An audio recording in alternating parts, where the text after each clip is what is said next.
You've been taught to believe that strength comes from having more control, more reassurance, more love, more understanding, more certainty from life. But if that were true, why do so many people who seem to have everything still feel heavy inside? Why does the mind stay restless even when the world gives it what it asked for? Why does the heart remain tired even after being seen, praised, or chosen? The truth is, real strength does not come from demanding more from life. It comes from needing less from it. Buddhist wisdom has revealed this for centuries. The more the mind clings, the more it suffers. The more the heart loosens its grip, the more inner freedom begins to grow. Tonight, as you listen to these lessons, something quiet but powerful will begin to change. Your need for control will soften. Your hunger for answers will begin to fade, and the pressure to make life give you more will slowly lift. In its place, a deeper strength will rise, calm, steady, open, and free. This is not just another talk to help you rest. This is a lesson in inner freedom. Are you ready? Let's begin. And now something begins to shift, not outside, not in the world, not in the behavior of others, but inside the quiet place where expectations are formed and silently defended. Because the moment the need for life to behave a certain way starts to loosen, a different kind of space opens. A space that does not fight every delay, every silence, every unexpected turn. What happens next may feel unfamiliar at first, but it carries a kind of relief that does not depend on circumstances. There is a subtle tension most people carry without noticing. It lives in the way the mind prepares scripts for how things should go, how people should respond, how time should unfold. It whispers quietly, shaping invisible agreements with life. Agreements that are never actually signed, yet deeply believed. When those agreements are broken, even in the smallest ways, the mind reacts as if something has gone wrong at a fundamental level. This is where much of human suffering quietly begins. The mind builds a picture of how the day should unfold. It decides what a conversation should feel like. It forms expectations about how quickly progress should happen, how smoothly relationships should move, how recognition should arrive at the right moment. None of these are spoken out loud, yet they hold immense power. They become the standard by which reality is judged, and reality, almost by nature, refuses to cooperate. A message is delayed. A plan changes without warning. A person responds in a way that feels distant or confusing. The outcome that seemed certain does not appear. And suddenly, the weight appears. Not because of what happened, but because it did not match what the mind had already decided should happen. The discomfort is not in the event itself. It is in the resistance to it. This resistance often feels justified. It feels natural to say things should have gone differently. It feels right to expect clarity, fairness, responsiveness, smoothness. But beneath that feeling lies a quiet attachment, a deep insistence that life must align with personal preference in order for peace to exist. And this is where the cycle continues. Because every time life moves in a different direction, the mind tightens. It questions, analyzes, replays. It tries to correct reality in its own way, even if only internally. It argues with what has already happened, as if the argument itself could reverse the moment. But the moment has already passed. The more the mind resists, the more energy is spent. The body tightens, the breath becomes shallow, the sense of ease disappears. All of this happens not because life is inherently unbearable, but because it is being compared, moment by moment, to an imagined version of how it should be. There is another way of moving through this. It begins not with changing the world, but with seeing clearly how the demand itself creates tension. The realization is simple, yet difficult to accept at first. Life does not need to follow the script in order for peace to exist. Peace is not found in perfect alignment, it is found in the absence of resistance. When the mind stops insisting, something begins to soften. A delayed response no longer carries the same weight. It is seen as a delay, not a violation. A changed plan becomes a shift, not a failure. A misunderstanding becomes a moment of difference, not a personal attack. These are small changes in perception, yet they carry immense impact. The inner experience begins to feel lighter, not because life has become easier, but because the pressure to make it behave has dissolved. This does not mean becoming passive or indifferent. It does not mean giving up preferences or desires. It means no longer attaching peace to whether those preferences are fulfilled. It means allowing life to unfold without turning every deviation into a source of suffering. There is strength in this kind of allowing. It takes awareness to notice the moment when expectation forms. It takes discipline to not immediately follow the impulse to resist. It takes patience to sit with discomfort without trying to reshape it. This is not weakness. It is a form of inner stability that does not depend on control. Control, in many ways, is an illusion the mind clings to for safety. It creates the sense that if everything can be managed, predicted, and aligned, then peace will follow. But the reality is different. The more control is pursued, the more fragile the mind becomes. Because any disruption feels like a threat. Any uncertainty feels like a loss of stability. Letting go of this constant need to control outcomes does not create chaos. It creates resilience. Resilience is not the ability to force life into a specific shape. It is the ability to remain steady when life takes unexpected forms. It is the quiet confidence that comes from knowing that peace is not dependent on external order. This understanding changes the way moments are experienced. Instead of constantly measuring reality against expectation, there is a shift toward observing what is present. The mind becomes less reactive, less urgent in its need to correct or fix. There is space between the event and the reaction. In that space, something new becomes possible: clarity. The situation is seen more directly, without layers of judgment or resistance. Decisions can be made without emotional pressure. Responses become more thoughtful, less driven by impulse. Even difficult moments begin to carry a different quality. They are still challenging, but they are no longer overwhelming. This is where suffering begins to soften, not disappear entirely, but lose its sharpness. The emotional spikes become less intense. The duration of discomfort shortens. The mind recovers more quickly. All of this happens not because life has changed, but because the relationship to it has changed. The demand has loosened. And with that, the constant friction between expectation and reality begins to fade. There is also a deeper layer to this shift.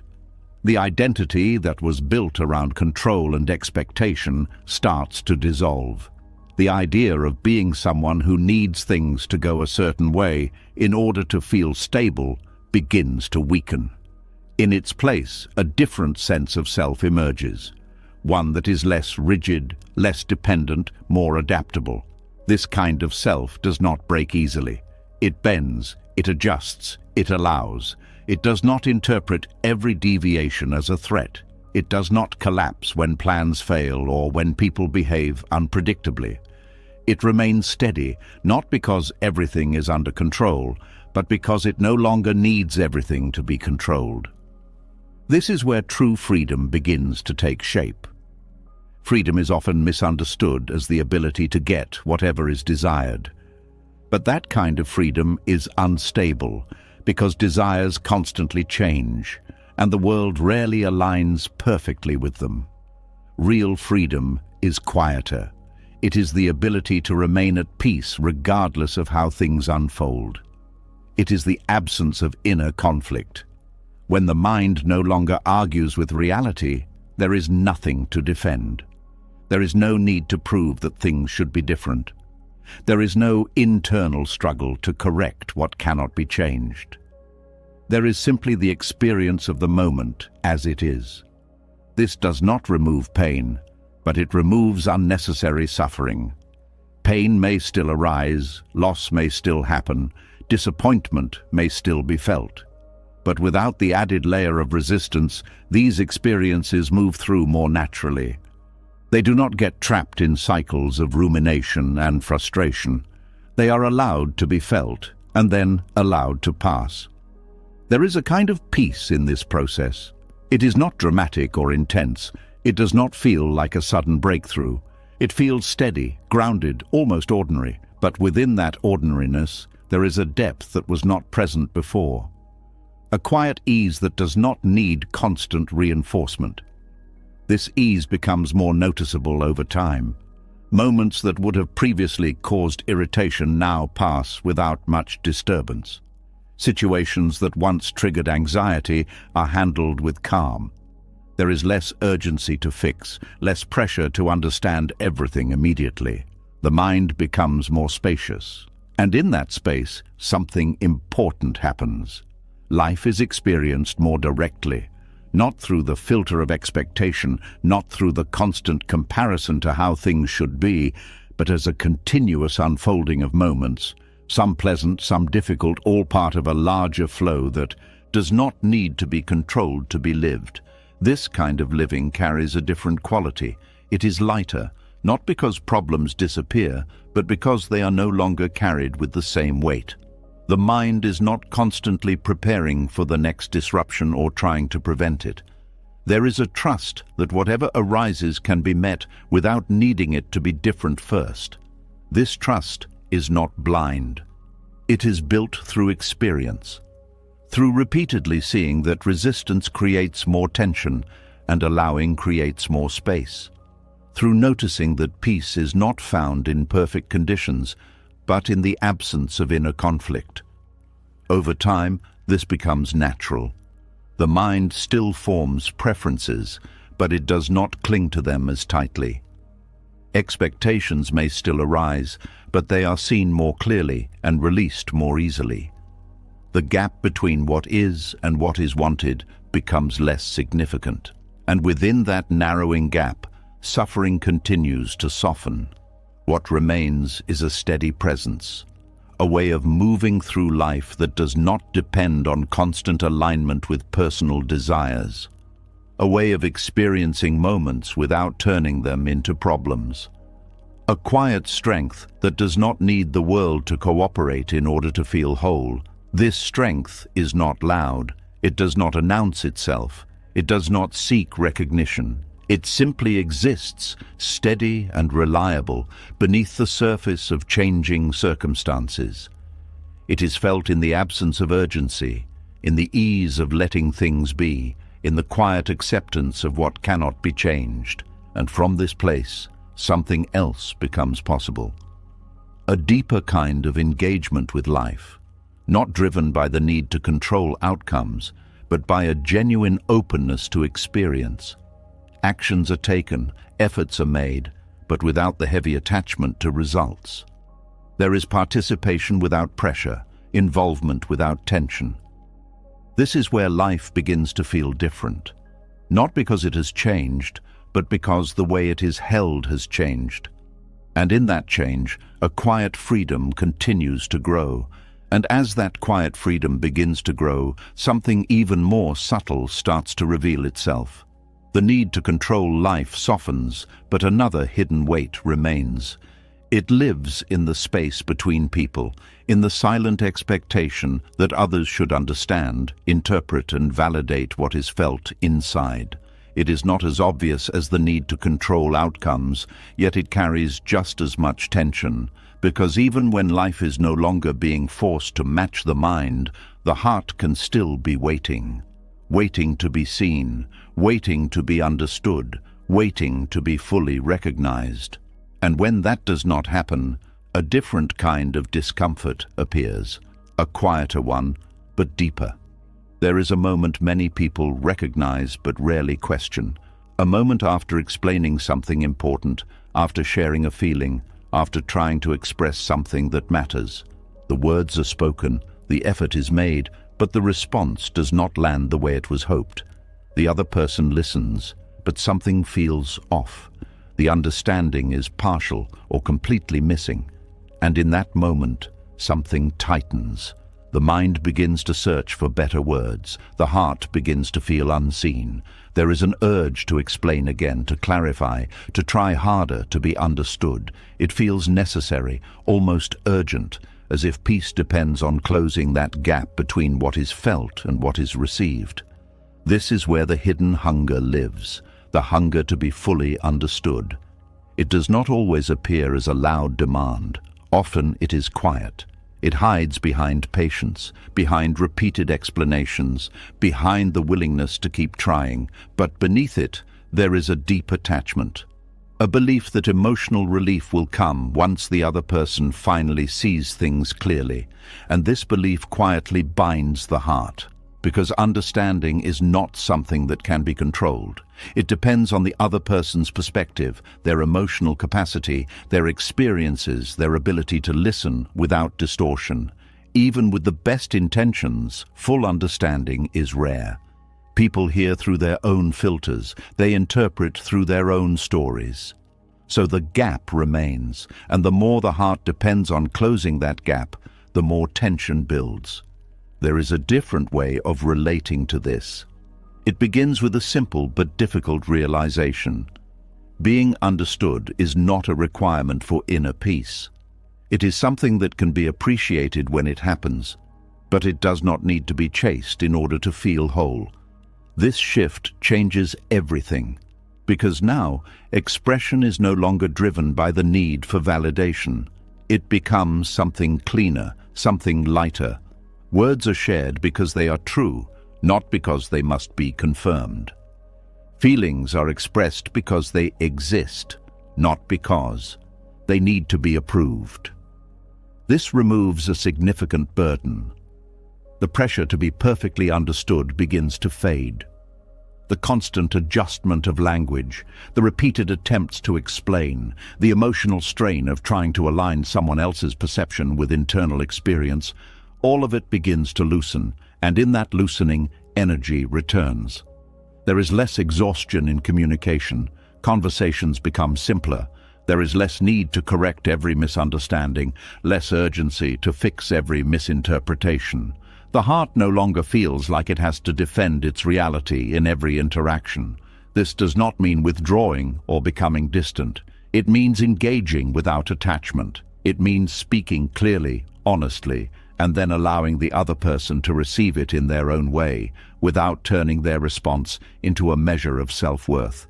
It means accepting that some parts of the inner world may never be fully seen by others, and being at peace with that.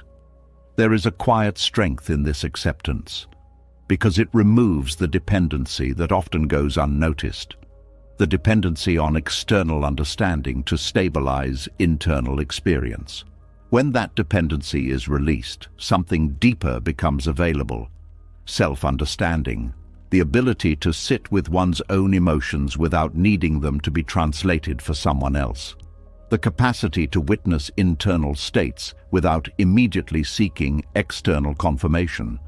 This creates a sense of inner grounding that does not fluctuate based on how others respond. This grounding is not rigid, it is flexible, open but steady. It allows for connection without dependency. It supports communication without turning it into a transaction where understanding must be returned in order for peace to remain. Many conflicts are fueled by this hidden expectation. Two people trying to be understood at the same time, both feeling unseen, both trying harder, both becoming more frustrated. The conversation turns into a loop where each person is waiting for the other to finally get it. And when that does not happen, tension rises. But when one person releases the need to be fully understood, the dynamic changes. The urgency dissolves. The conversation slows down. There is more space to listen, not as a strategy to be understood in return, but as a genuine act of presence. This creates a different kind of connection, one that is not built on perfect alignment, but on mutual allowance. There is also a deeper layer to this shift. The identity that is tied to being understood begins to loosen. The idea that being seen clearly by others is necessary for feeling valid starts to fade. This opens the door to a more direct relationship with oneself, a relationship that does not depend on reflection. It is common to use others as mirrors, to understand oneself through their reactions, their feedback, their interpretations. This can be helpful, but it can also create a dependency. When the mirror is unclear or absent, confusion arises. The sense of self becomes unstable. Releasing the need to be understood breaks this pattern. It allows for a more immediate form of self-awareness, one that does not require external confirmation. Emotions are felt directly. Thoughts are observed directly. Experiences are processed internally without needing them to be validated from the outside. This builds a different kind of confidence. Not the kind that comes from approval, but the kind that comes from familiarity with one's own inner world. There is less doubt, less second-guessing, less need to check whether what is felt is acceptable or correct. This does not isolate. It actually deepens connection, because interactions are no longer burdened by hidden demands. There is more openness, more authenticity, because the need to manage how one is perceived is reduced. This allows for more honest expression, even if it is not perfectly understood. There is freedom in this honesty. Freedom from performing, from adjusting, from constantly monitoring how words are received. The focus shifts from controlling perception to simply being present. This creates a lighter, more natural flow in communication. Silence also begins to feel different. It is no longer uncomfortable or filled with the need to fill gaps. It becomes a space where presence can exist without explanation. There is no urgency to clarify everything, no pressure to make every feeling known. Some experiences remain internal, and that is no longer a problem. This changes the way relationships are experienced. There is less tension, less emotional negotiation, less need to extract understanding from others. Interactions become more about sharing space rather than resolving every difference. This allows for a more relaxed, more sustainable form of connection. It also changes how misunderstanding is perceived. Instead of being seen as a failure or a threat, it becomes a natural part of human interaction. People are different. They see the world differently. They interpret differently. Expecting perfect understanding is unrealistic, and releasing that expectation removes a significant source of friction. This does not mean accepting harmful behavior or avoiding necessary conversations. It means approaching them without the added burden of needing complete alignment. It means addressing issues clearly, but without tying emotional stability to the outcome of the conversation. This creates more clarity, more effectiveness, because communication is no longer clouded by the need to be validated. There is also a quiet peace that comes from knowing that some parts of the inner experience are inherently private. Not everything needs to be shared. Not everything needs to be explained. Some feelings can exist without being translated. This reduces the pressure to externalize every internal state, allowing for a more contained, more stable inner life. This containment is not suppression. It is a form of self-sufficiency. The ability to hold one's own experience without needing to distribute it in order to feel relief. This creates a deeper sense of independence, one that is not based on isolation, but on internal capacity. Over time, this capacity grows. The need to be understood becomes less intense. The moments of discomfort when misunderstanding occurs become shorter. The urge to explain repeatedly fades. There is more ease, more acceptance, more space. And within that space, something important becomes clear. Understanding, while valuable, is not essential for peace. It is something that can enrich connection, but it is not the foundation of inner stability. That foundation is built internally, through awareness, acceptance, and the ability to remain steady regardless of external perception. This realization carries a quiet power. It frees the heart from a subtle but constant dependency. It allows for a more direct experience of life, one that is not filtered through the need to be seen in a certain way. It creates a form of freedom that is not obvious, but deeply felt. A freedom that does not rely on agreement. A freedom that does not require explanation. A freedom that simply exists, steady and quiet, beneath the surface of every interaction. And from this place, connection becomes something different. Not a search for validation, but a sharing of presence. Not a demand to be understood, but an openness to relate. And in that shift, the heart becomes lighter. Not because it is finally understood, but because it no longer needs to be. And as the heart becomes lighter from no longer needing to be fully understood, another quiet habit begins to reveal itself. It hides in the way the mind looks at every moment, searching, analyzing, trying to extract something from it. Not just understanding from people, but meaning from life itself. A silent pressure that says every experience must explain something, teach something, lead somewhere. And when that meaning is not clear, something feels incomplete. There is a subtle exhaustion that comes from constantly trying to make sense of everything. It does not always appear as stress.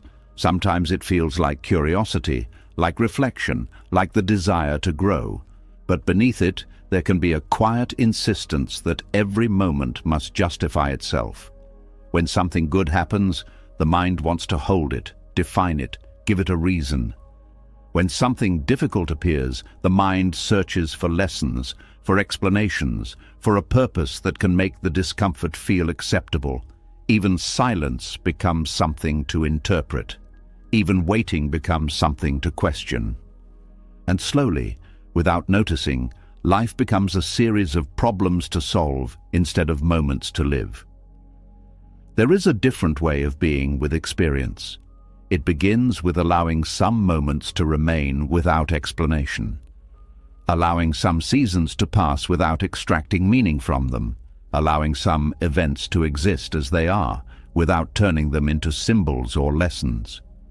This may feel uncomfortable at first, because the mind is used to building structure. It feels safer when things make sense, when there is a clear narrative, when everything fits into a larger story. Meaning provides a sense of control, a way to organize experience into something understandable. But this constant need for meaning can also create pressure. A delay is no longer just a delay. It becomes something that must be explained. A loss is no longer just a loss. It becomes something that must carry a lesson. Silence is no longer just silence. It becomes something that must be interpreted. This transforms simple experiences into heavy ones. The mind becomes busy, always working, always searching. It does not rest in the moment because it is trying to move beyond it, to find what it represents. And in doing so, it misses what is actually present. There is a quiet freedom in stepping out of this pattern. It does not mean rejecting meaning entirely.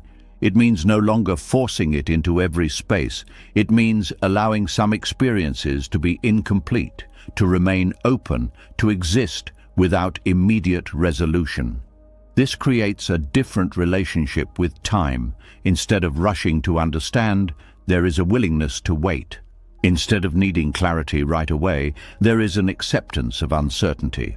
This reduces the internal pressure that often goes unnoticed. Moments begin to feel lighter, not because they have changed, but because they are no longer carrying the weight of interpretation. A quiet evening does not need to represent anything. It can simply be quiet. A pause in progress does not need to signal failure or delay. It can simply be a pause. This allows the mind to rest. Rest not as inactivity, but as the absence of constant analysis, the absence of the need to turn every experience into something useful or meaningful.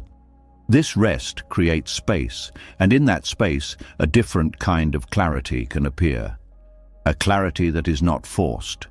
When meaning is not chased, it often arrives on its own. Not as a result of effort, but as a natural unfolding. Insights appear without pressure.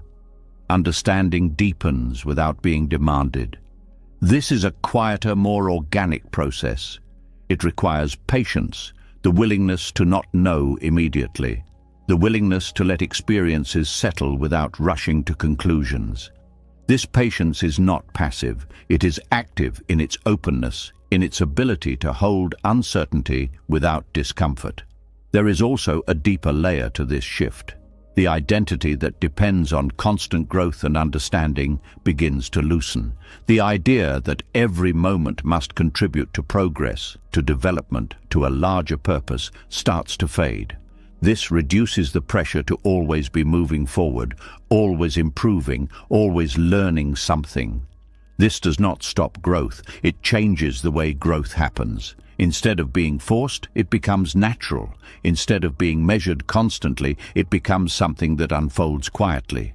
This creates a more sustainable, less stressful form of development. The mind becomes less rigid. It no longer needs everything to fit into a clear structure.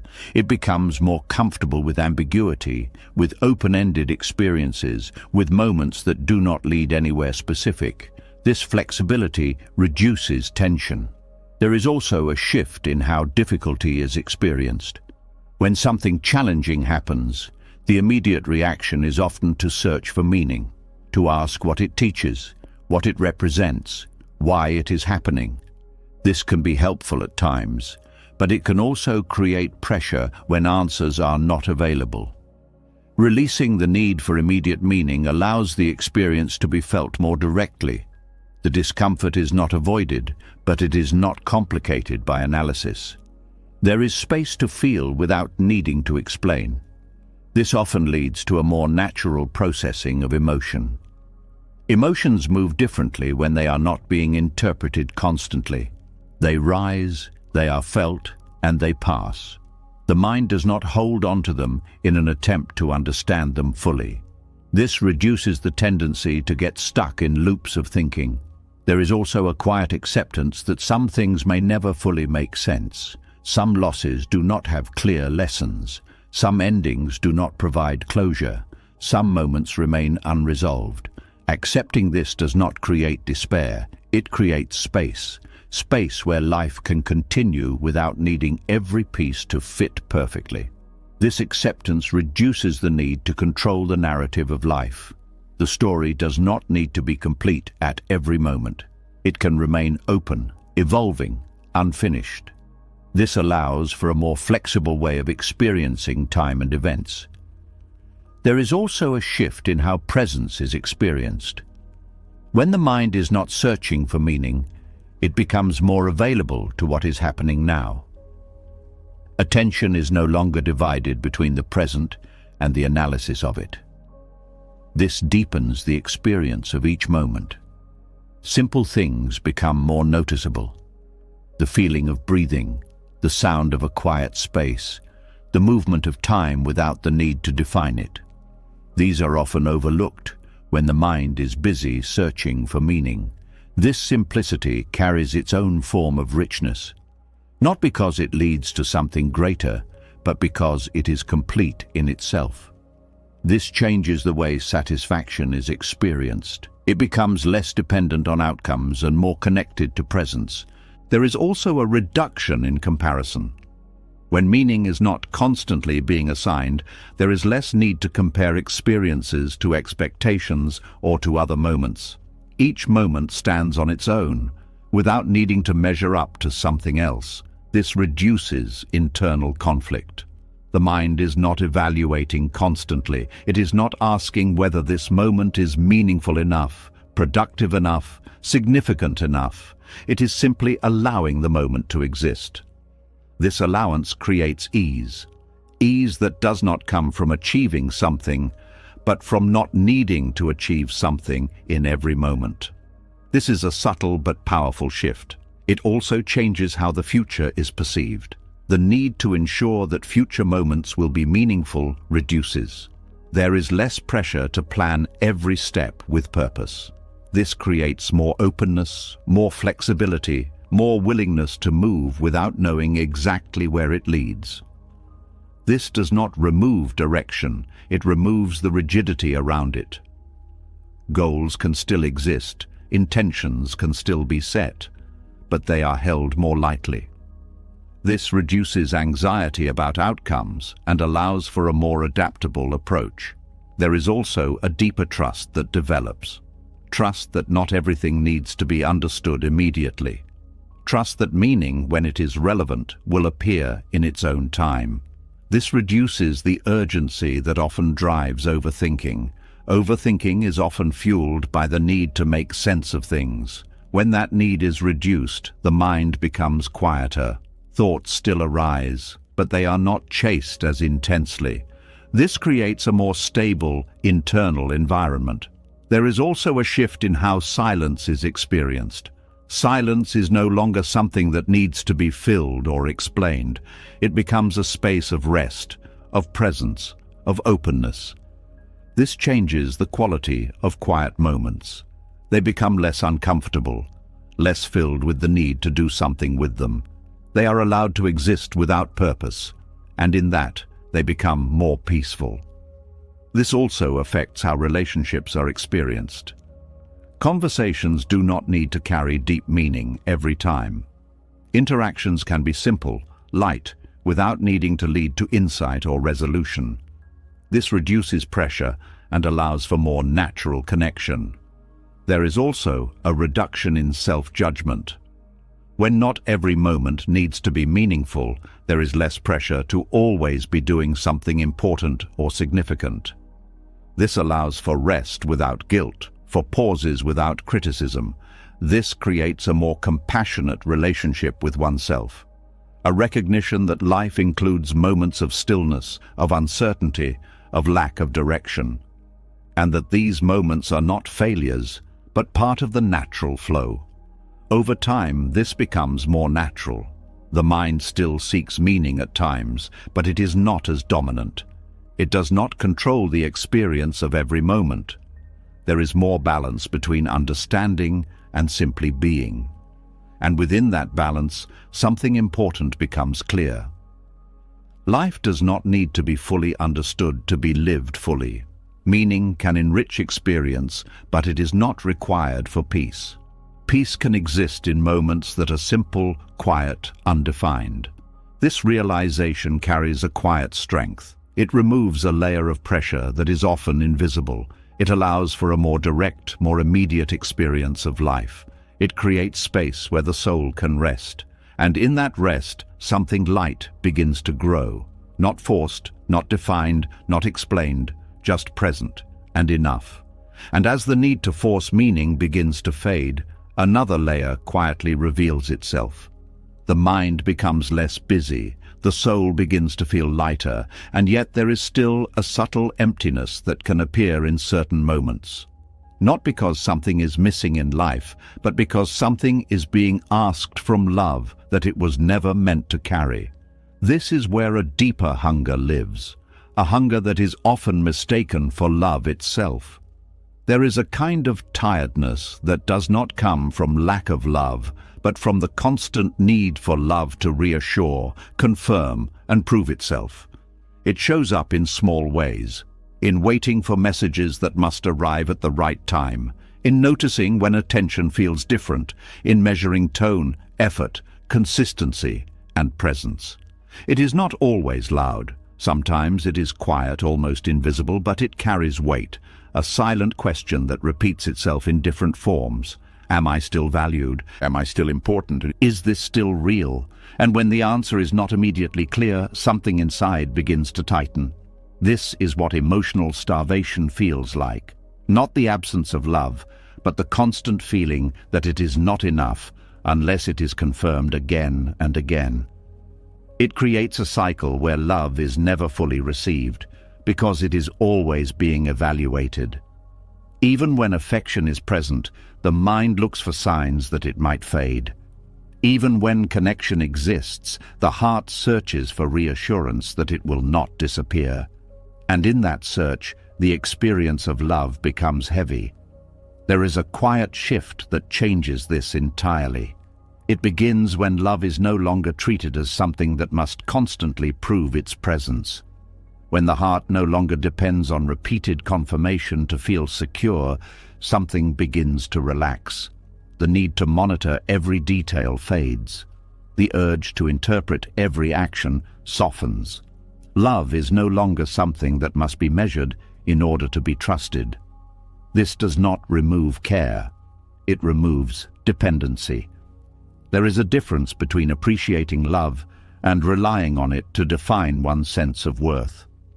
When love becomes the source of identity, it carries too much responsibility. It is asked to fill every gap, to calm every fear, to provide constant stability. And no human connection can carry that weight without strain. Releasing this expectation does not reduce love. It allows it to breathe. It allows love to exist without pressure, without the constant need to validate, without being turned into a system of emotional survival. This changes the way connection is experienced. Instead of looking for proof, there is presence. Instead of seeking reassurance, there is trust. Instead of measuring love, there is an openness to receive it as it comes, without turning it into a requirement for feeling whole. This creates a sense of internal fullness, not because love disappears, but because it is no longer the only source of emotional stability. The heart becomes less dependent on external confirmation and more grounded within itself. This grounding changes everything. It reduces anxiety in relationships.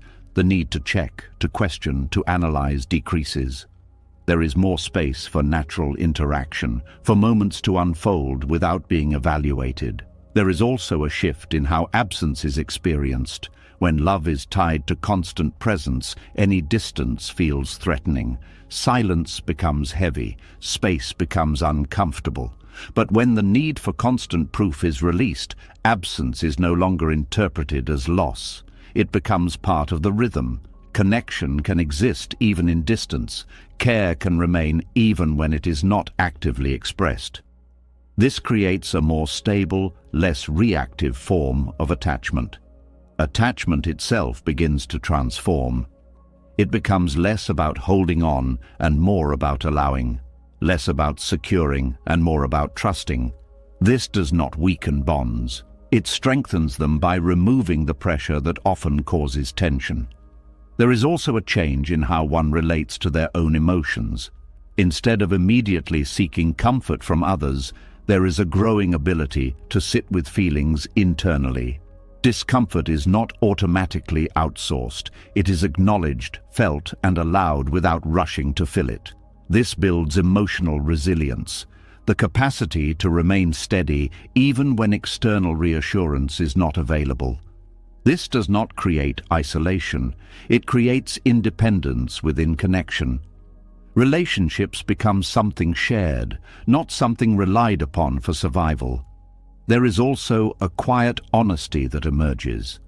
Without the need to secure love through constant validation, communication becomes clearer. There is less fear of expressing truth, less tendency to adjust behavior to maintain approval. This creates more authentic interactions. Authenticity deepens connection, not because it guarantees stability, but because it removes pretense. There is less performance, less effort to appear in a certain way. This allows relationships to develop based on reality rather than expectation. There is also a reduction in emotional bargaining. The subtle exchange where actions are performed in hopes of receiving something in return begins to fade. Kindness is given without calculation. Attention is shared without expectation. This creates a cleaner form of connection, one that is not built on transaction, but on presence. This presence feels different. It is not tense or urgent. It is calm, steady, open. It does not need to be reinforced constantly. It exists quietly, without needing to prove itself in every moment. This changes the experience of closeness. Closeness is no longer measured by frequency or intensity. It is felt in the quality of interaction, in the ease of being together, in the absence of pressure. This creates a deeper, more sustainable form of intimacy. There is also a shift in how insecurity is experienced. Instead of being driven by it, there is awareness of it.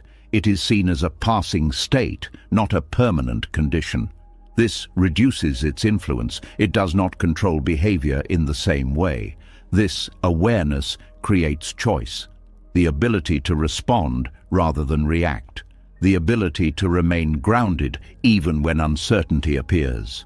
This strengthens the sense of self within relationships. The sense of self becomes more stable, less influenced by external changes, less dependent on others' actions. This does not create distance. It creates a balanced connection where both individuals can exist without losing themselves. There is also a deeper appreciation that emerges. When love is not taken for granted, but also not demanded, it is experienced more fully. Small gestures carry more meaning. Simple presence feels enough. This increases satisfaction. Satisfaction is no longer tied to intensity. It is found in consistency, in quiet moments, in the simple act of sharing space. This reduces the need for constant excitement or reassurance. There is also a release from comparison. The tendency to measure one relationship against another, to evaluate based on external standards, begins to fade. Each connection is experienced on its own terms. This reduces unnecessary dissatisfaction. There is also a quiet acceptance of imperfection. No relationship is flawless. No person can meet every need. Accepting this reduces frustration. It allows for a more realistic and compassionate view of connection. This compassion extends inward. There is less self-blame when things feel uncertain, less pressure to be perfect in order to be loved. This creates a more gentle relationship with oneself. Over time, this becomes natural. The need for constant proof diminishes. The heart becomes less reactive. There is more ease, more trust, more stability. Love is no longer something that must be secured continuously. It is something that can be experienced without fear. And within this experience, something important becomes clear. Love does not need to complete you in order to be meaningful. It can exist alongside a sense of wholeness, not as a replacement for it. This changes the way connection is approached. It becomes something shared between two whole individuals, rather than something used to fill internal gaps. This creates a different kind of bond. One that is less fragile, less dependent, more resilient. It can withstand distance, change, uncertainty, without collapsing. This is a quieter but stronger form of connection. There is also a freedom in this. Freedom from the constant need to secure love. Freedom from the fear of losing it. Freedom to engage without attachment to outcome. This allows for a more open, more relaxed way of relating. This openness carries a different kind of depth. Not based on intensity, but on steadiness. Not on constant reassurance, but on quiet trust. This depth feels more sustainable, more grounded. And within this grounding, something else appears. A sense of peace that is not dependent on the presence of love. A peace that exists regardless of connection, that remains steady even in absence. This is where emotional starvation ends. Not because love becomes constant, but because the need for it to be constant dissolves. And in that dissolution, the heart becomes lighter, not empty, but free. And as the heart becomes free from needing love to constantly prove itself, another quiet dependency begins to surface. It is less obvious, often even praised by the world, yet it carries a hidden weight. It lives in the way a person looks outward for small signals to feel secure. A kind word, a compliment, a moment of recognition. These things seem harmless, even good, but when they become the source of identity, something deeper begins to drift. Because now, worth is no longer felt from within. It is borrowed, and anything borrowed must eventually be returned. There is a subtle tiredness that comes from this way of living. It is not always recognized immediately. It shows up in the need to be noticed, in the quiet disappointment when effort is not acknowledged. in the way the mood shifts depending on how others respond. When praise is present, there is a lift, a sense of validation, of being seen, of being enough. But when it is absent, even briefly, something feels missing, not because the value has disappeared, but because the connection to it was never internal to begin with. This creates a fragile center, a center that moves depending on external voices, a center that feels strong one moment and uncertain the next. This instability is not caused by a lack of ability or worth, but by where that worth is being sourced.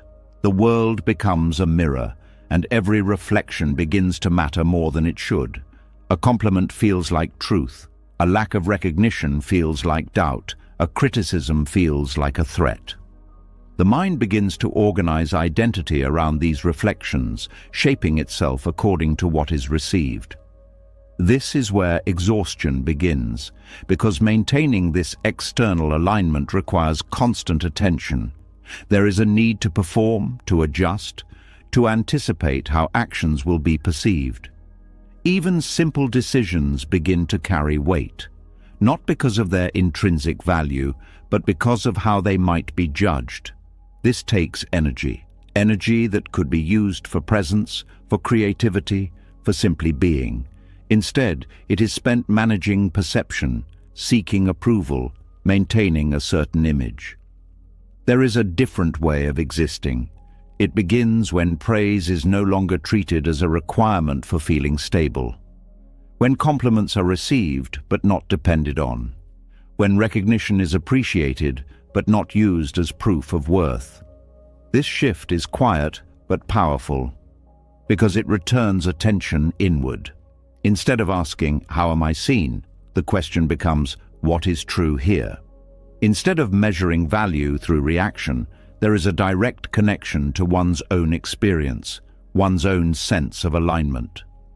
This creates a different kind of center, a center that is not easily shaken, because it is not built on fluctuating input. It is grounded in awareness, in a direct relationship with oneself that does not require constant confirmation. This does not remove appreciation for praise, it changes its role.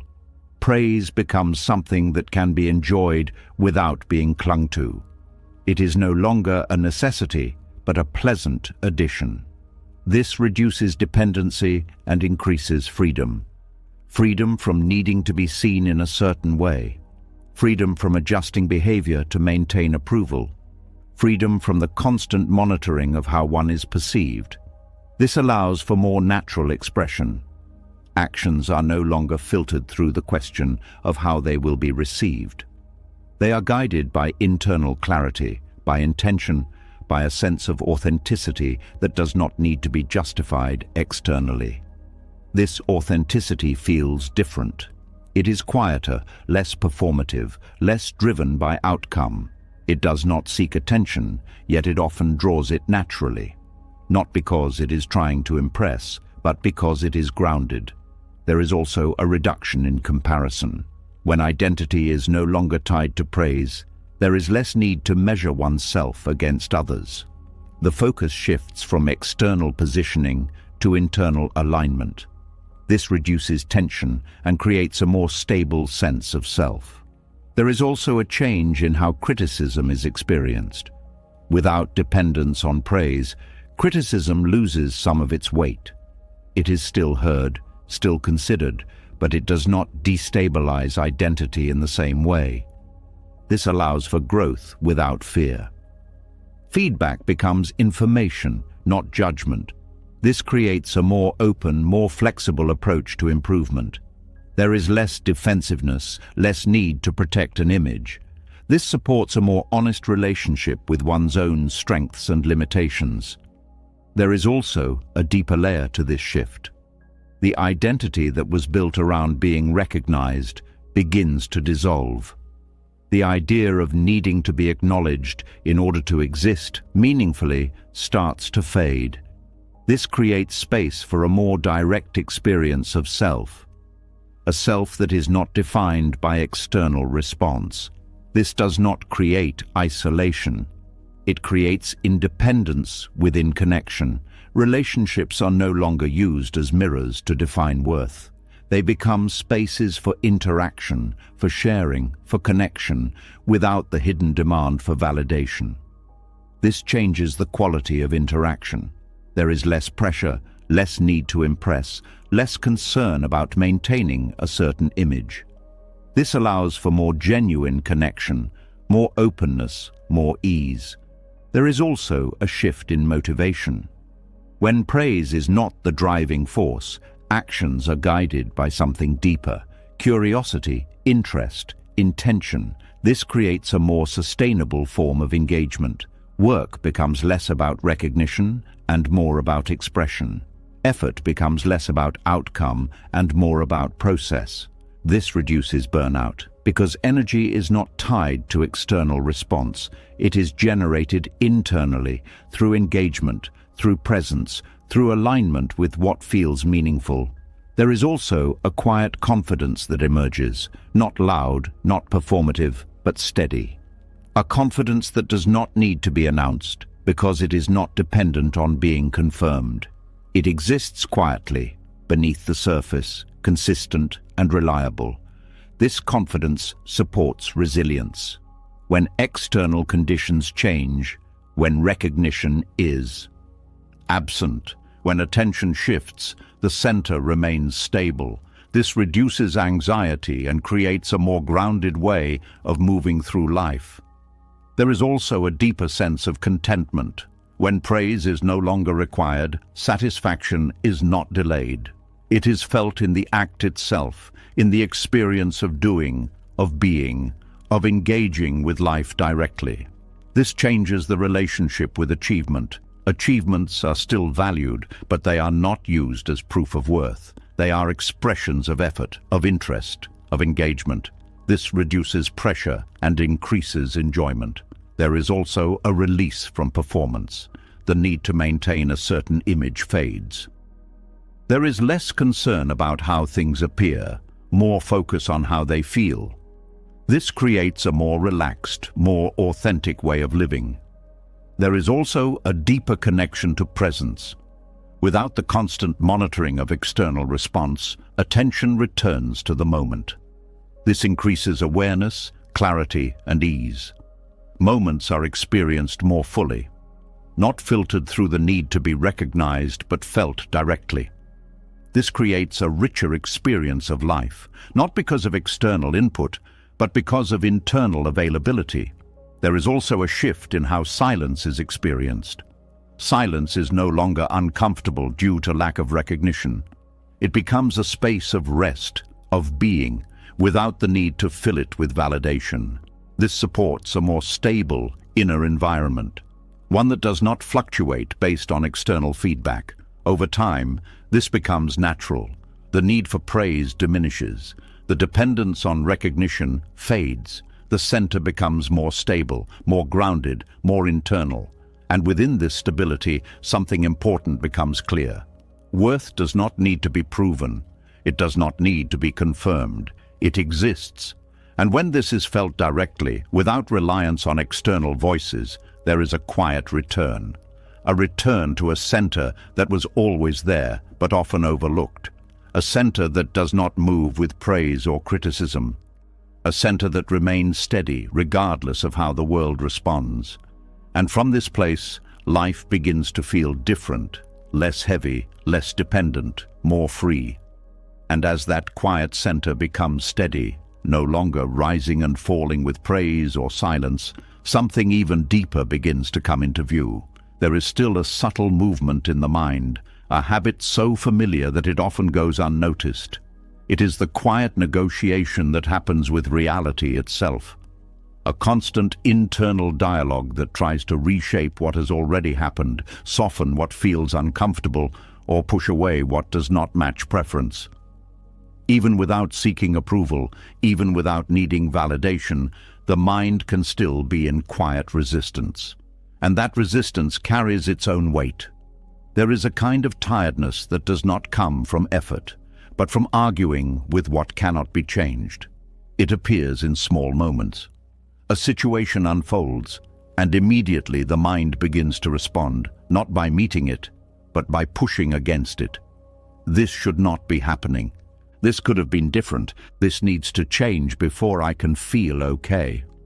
These thoughts may seem natural, even justified, but they create friction, not with the world, but within the self. Because reality has already taken its shape, and the mind is still trying to reshape it. This creates tension. Not loud, not always dramatic, but constant. A background pressure that keeps the body tight and the mind restless. Even when nothing is actively wrong, there is a subtle resistance to what is present. This is the negotiation. A silent attempt to make life more acceptable before allowing peace. But there is another way. A way that does not involve giving up, but involves letting go of the argument. A way that does not mean agreement with everything, but means no longer fighting what has already become real. This is where rest begins to appear. Not the kind of rest that comes from sleep, but a deeper rest, one that comes from the absence of internal conflict. When the mind stops pushing against the moment, something softens, the shoulders drop, the breath deepens, the urgency fades. Nothing outside has changed, but inside the pressure is gone. This kind of rest is unfamiliar at first, because the mind is used to staying active, used to analyzing, correcting, resisting. It believes that by negotiating with reality, it can create a better experience. But in truth, it often creates the opposite. It creates strain.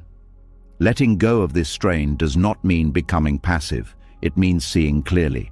Seeing that what is happening has already happened. That the moment exists as it is, regardless of opinion. That resistance does not undo it, but adds another layer to it. When this is seen deeply, not just understood but felt, something shifts. The need to correct the moment begins to dissolve, and in that dissolution, space opens. This space is important because it allows for a different kind of response. Instead of reacting from resistance, there is the possibility of responding from clarity. The situation is seen without distortion, without the added pressure of how it should be. This clarity supports action. Action that is grounded, not reactive. Action that addresses what is needed without being driven by frustration. This is a different kind of strength, not forceful but steady. There is also a shift in how discomfort is experienced. Discomfort does not disappear, but it is no longer multiplied by resistance. It is felt more directly, without the added layer of judgment or rejection. This makes it more manageable. Pain becomes simpler, not easy, but less complicated. It is not turned into a problem that must be solved immediately. It is allowed to exist, to move, to change. This reduces suffering. Because suffering often comes from the struggle against pain, not from the pain itself. When that struggle ends, even difficult experiences become lighter. There is also a quiet acceptance that begins to grow. Not forced, not imposed, but natural. It comes from seeing that reality does not need approval to exist. It simply is. And meeting it directly creates less tension than resisting it.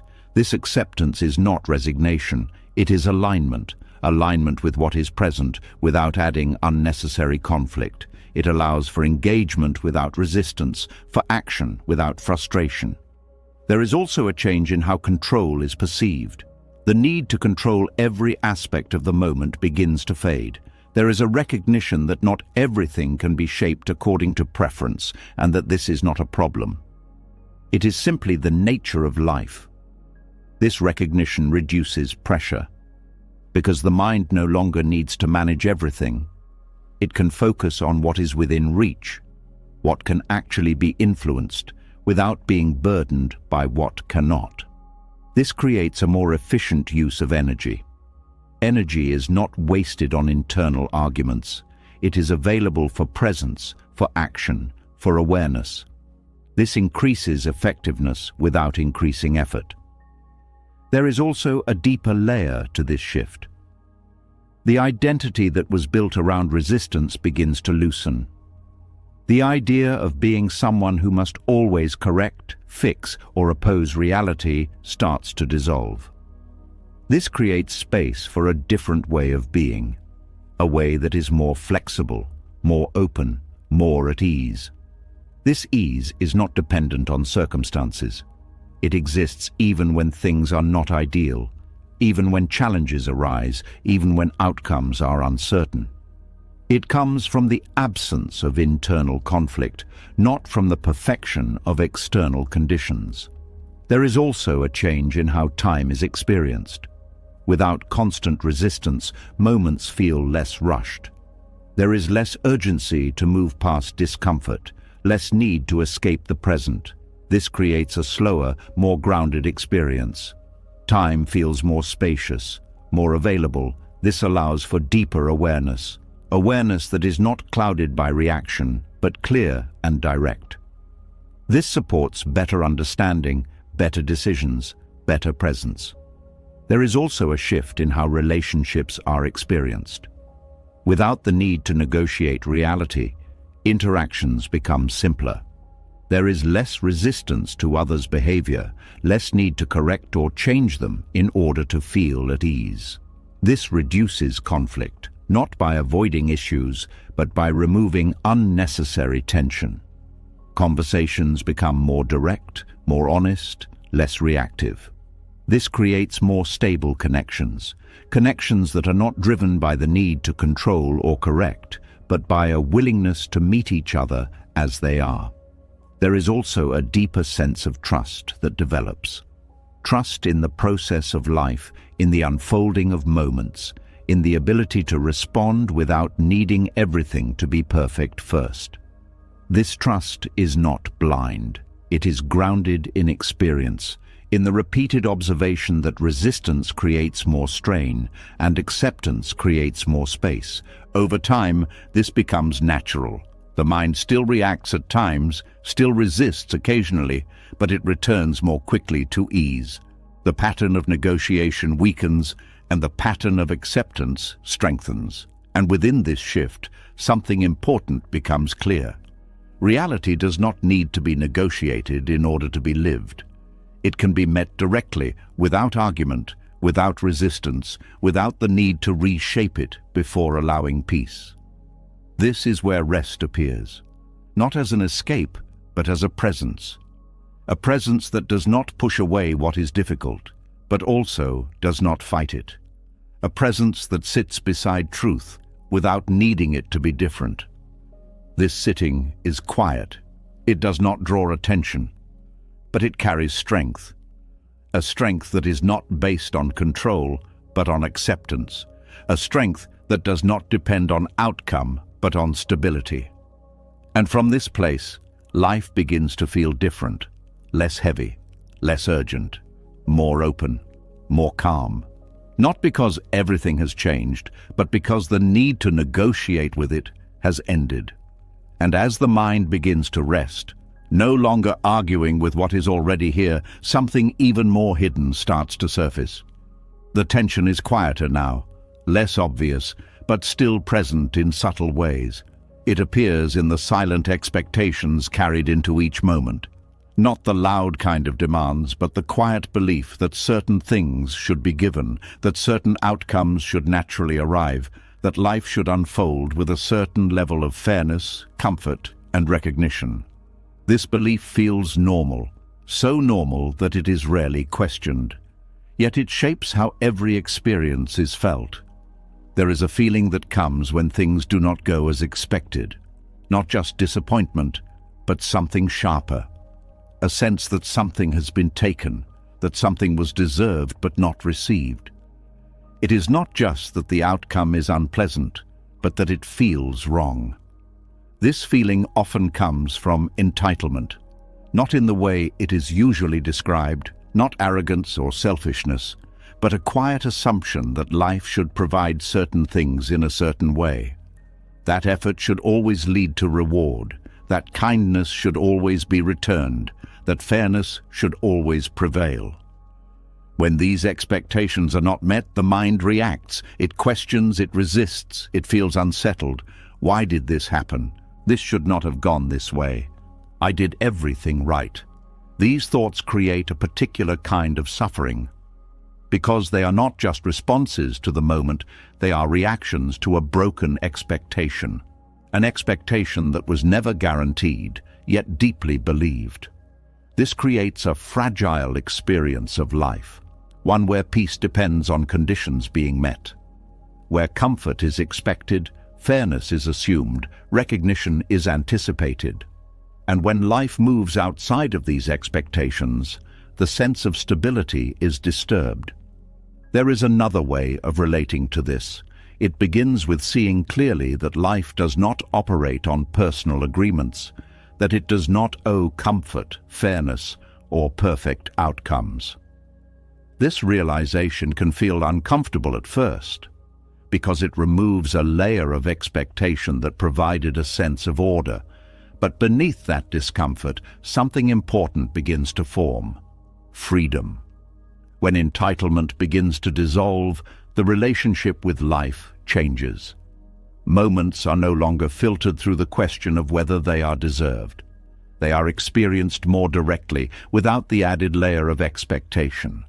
This reduces friction that was created not by the event itself, but by the belief that it should have been different.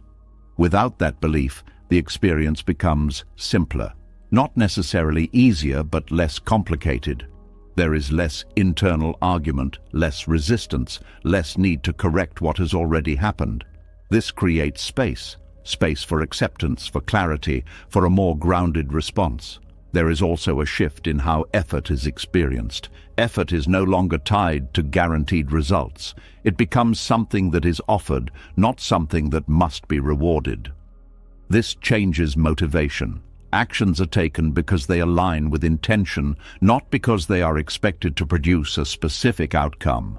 This reduces pressure, because the mind is no longer calculating what should be received in return. There is also a change in how others are perceived. Without entitlement, there is less expectation that others must behave in certain ways. This reduces frustration. People are seen more clearly without the filter of how they should act. This creates more realistic expectations, and with that, more stable relationships. There is also a deeper layer to this shift. The identity that was built around being treated a certain way begins to loosen. The idea that one deserves constant comfort, constant recognition, constant fairness starts to fade. This does not create passivity, it creates resilience. Resilience that comes from not depending on conditions to feel stable. The ability to remain steady even when things are not ideal. This is a different kind of strength, a strength that does not rely on external support. There is also a reduction in comparison. When entitlement is present, there is often a comparison between what is received and what others receive. This creates dissatisfaction. Without entitlement, this comparison weakens. Each experience is seen on its own, without needing to measure it against an expected standard. This reduces unnecessary tension. There is also a shift in how disappointment is experienced. Disappointment still arises, but it is not amplified by the belief that something was owed. It is felt more directly, without the added layer of injustice. This makes it easier to move through, because the mind is not holding on to the idea that something has been taken unfairly. It is simply acknowledging what is present. There is also a quiet acceptance of uncertainty. Life is seen as something that unfolds without guarantees. This reduces the need to predict, to control, to secure outcomes. This acceptance creates ease that does not depend on certainty but on flexibility, the ability to move with what happens rather than against it.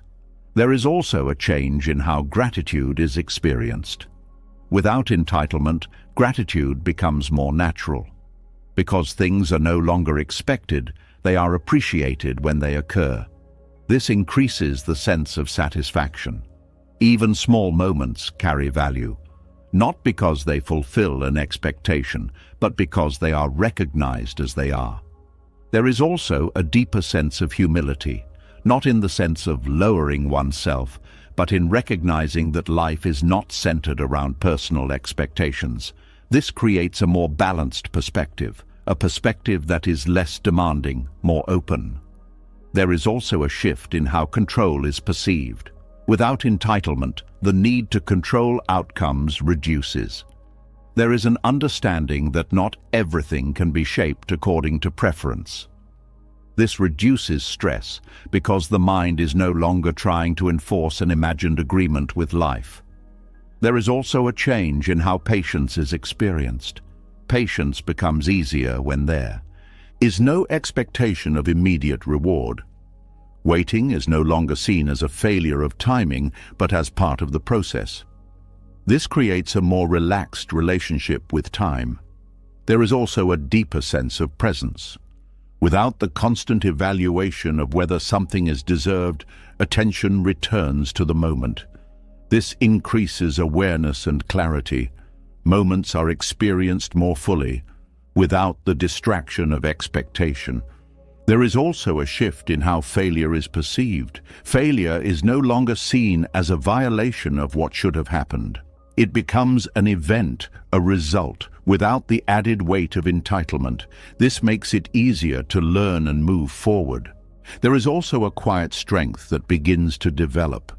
A strength that does not depend on fairness or comfort. A strength that remains steady even when things are difficult. This strength is not rigid. It is flexible, adaptable, open. There is also a deeper sense of freedom. Freedom from needing life to meet certain standards. Freedom from the constant pressure of expectation. Freedom to experience moments as they are. This freedom is not loud. It is quiet, steady, consistent. And within this quiet, something important becomes clear. Peace does not come from life being fair. It comes from not needing it to be.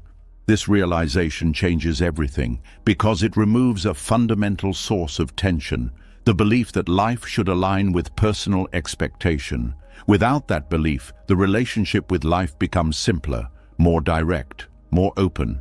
And in that openness, something new begins to grow. A sense of stability that does not depend on conditions. A sense of peace that is not tied to outcome. A sense of freedom that comes from needing less.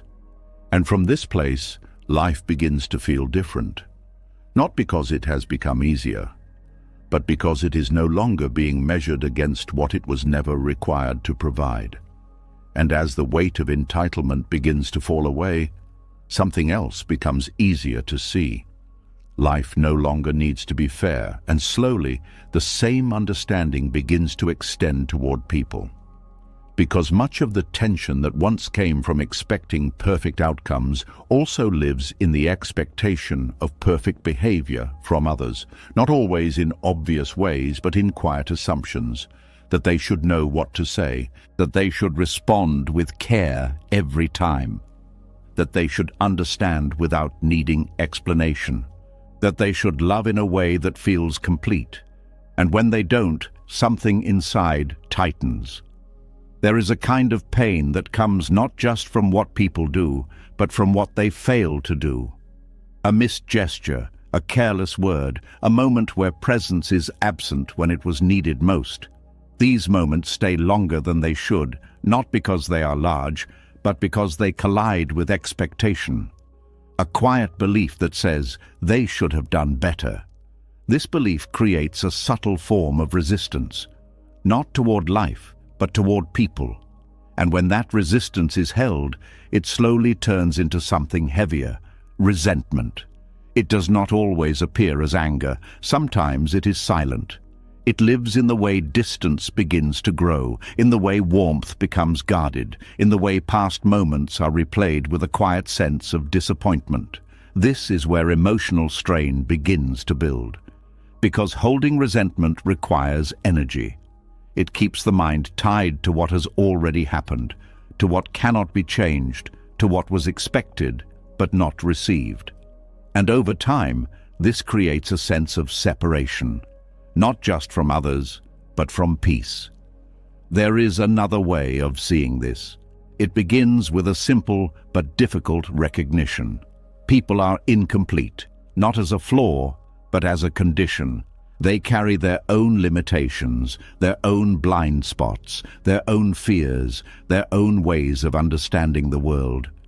Their ability to love, to listen, to respond, is shaped by these things. And because of that, their actions will never fully match what is hoped for. Not consistently, not perfectly. This realization can feel disappointing at first, because it removes the expectation of complete fulfillment from others. But within that removal, something important appears: freedom.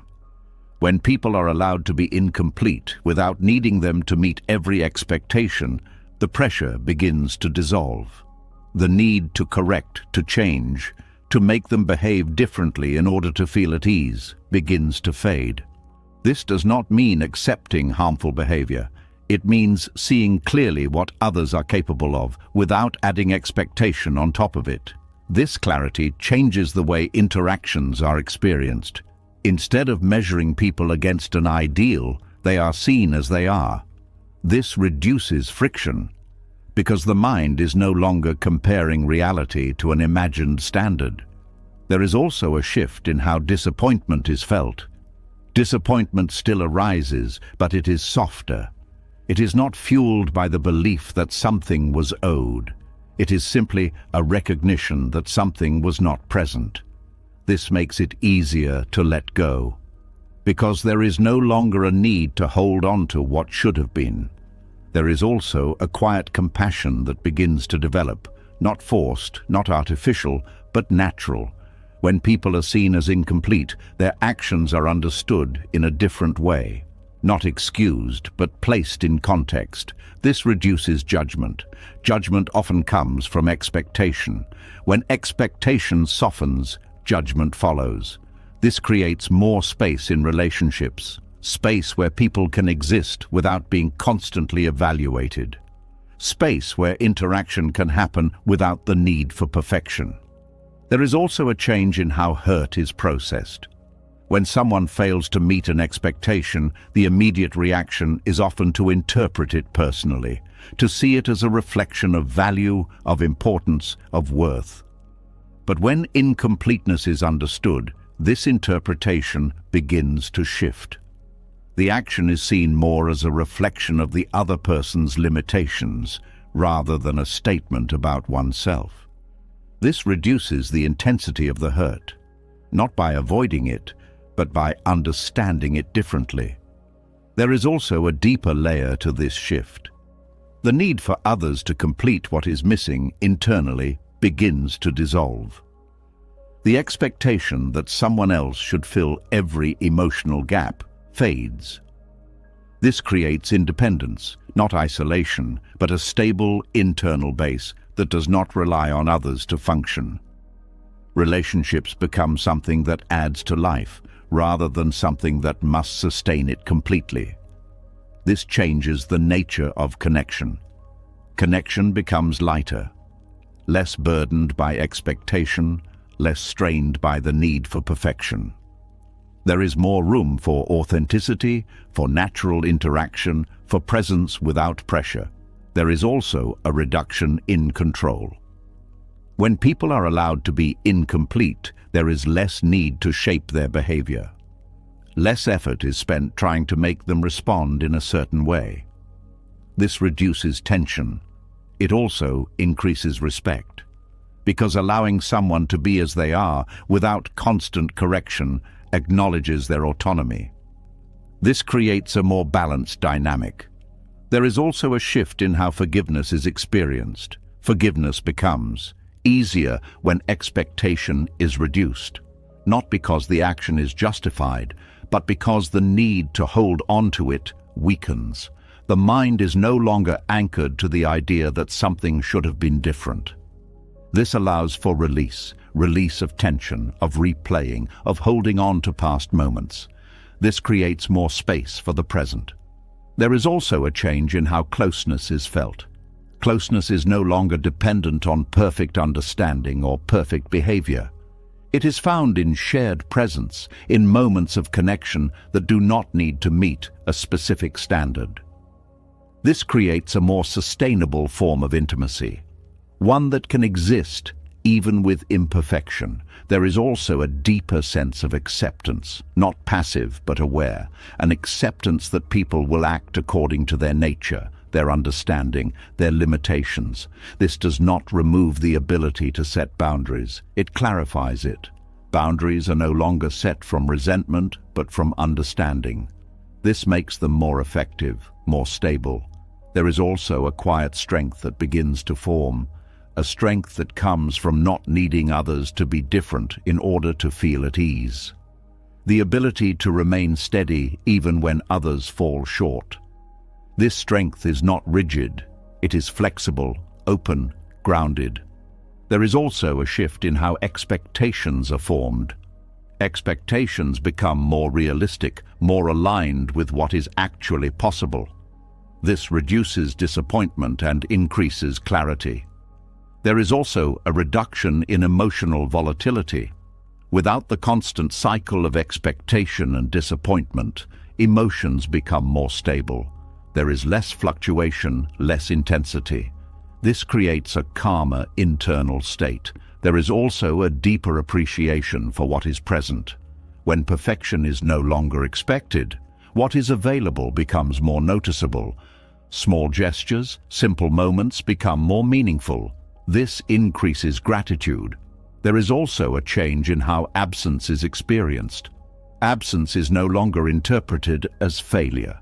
It is seen as part of the natural variation in human behavior. This reduces anxiety. There is also a deeper connection to reality. People are seen as they are, not as they should be. This creates a more honest experience of relationships. There is also a shift in how effort is given. Effort is no longer based on the expectation of return. It becomes an expression of intention, not a transaction. This creates cleaner interactions. There is also a sense of ease that begins to grow. Ease that comes from not holding others to impossible standards. Ease that comes from allowing imperfection to exist. Over time, this becomes natural. The need to correct, to judge, to resent begins to fade. What remains is a quieter, more stable way of relating, a way that does not depend on others being complete, a way that allows for connection without pressure. And within this way of being, something important becomes clear. Peace is not found in perfect people. It is found in the ability to remain open, even when people are imperfect. This realization changes the way relationships are experienced. They become less heavy, less demanding, more free. And in that freedom, something gentle begins to take shape. A connection that does not need perfection to exist. A connection that is steady even in the presence of incompleteness. And as the heart begins to relax around people, no longer demanding perfection, another pattern quietly comes into focus. Even when others are allowed to be incomplete, the mind can still be holding tightly to something else. Not people this time, but outcomes. The way things should unfold, the way situations should resolve, the way the future should take shape. It is a quieter form of holding, but it runs deep, because control often feels like safety. There is a certain tension that lives beneath the surface of daily life. It shows up in planning, in predicting, in trying to stay one step ahead of what might happen next. It feels responsible, even necessary, to think through possibilities, to prepare, to manage.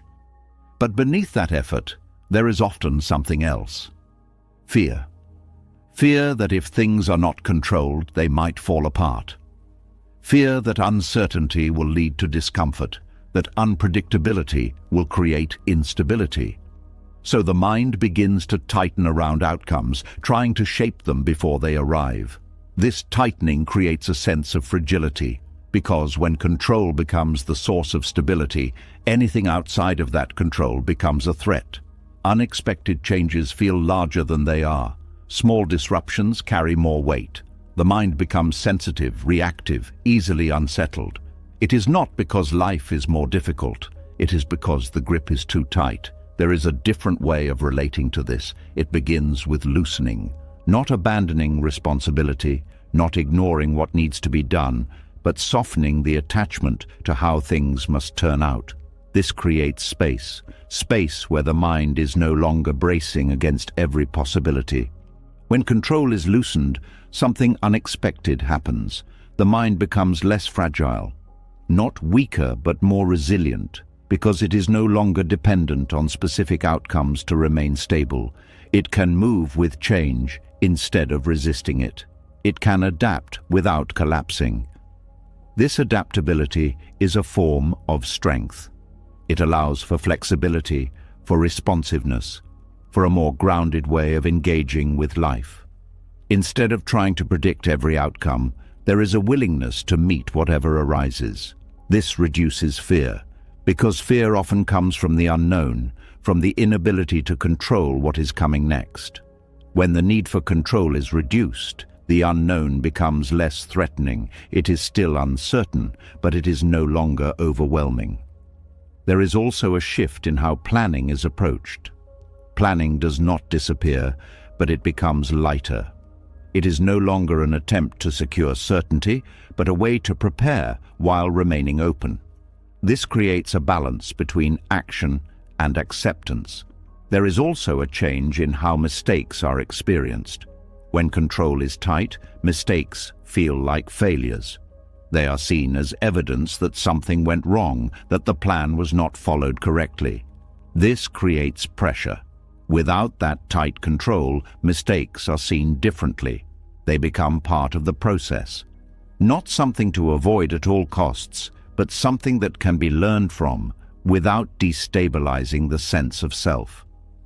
This reduces anxiety and supports growth.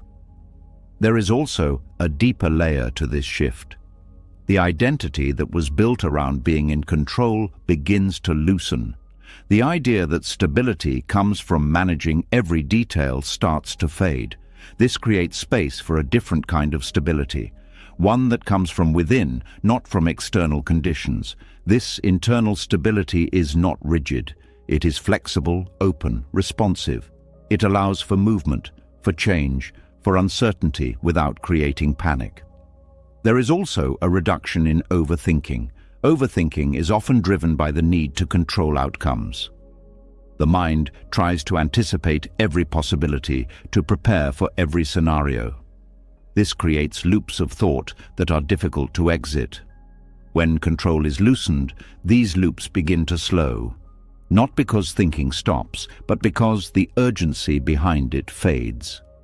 There is less need to solve everything in advance. This creates mental space, space where thoughts can arise and pass without being chased. There is also a shift in how time is experienced. When control is tight, the future carries a lot of weight. It becomes something that must be secured, something that must be shaped in a certain way. This creates pressure. Without that pressure, the present becomes more accessible. Attention returns to what is happening now rather than constantly projecting forward. This increases clarity and reduces stress.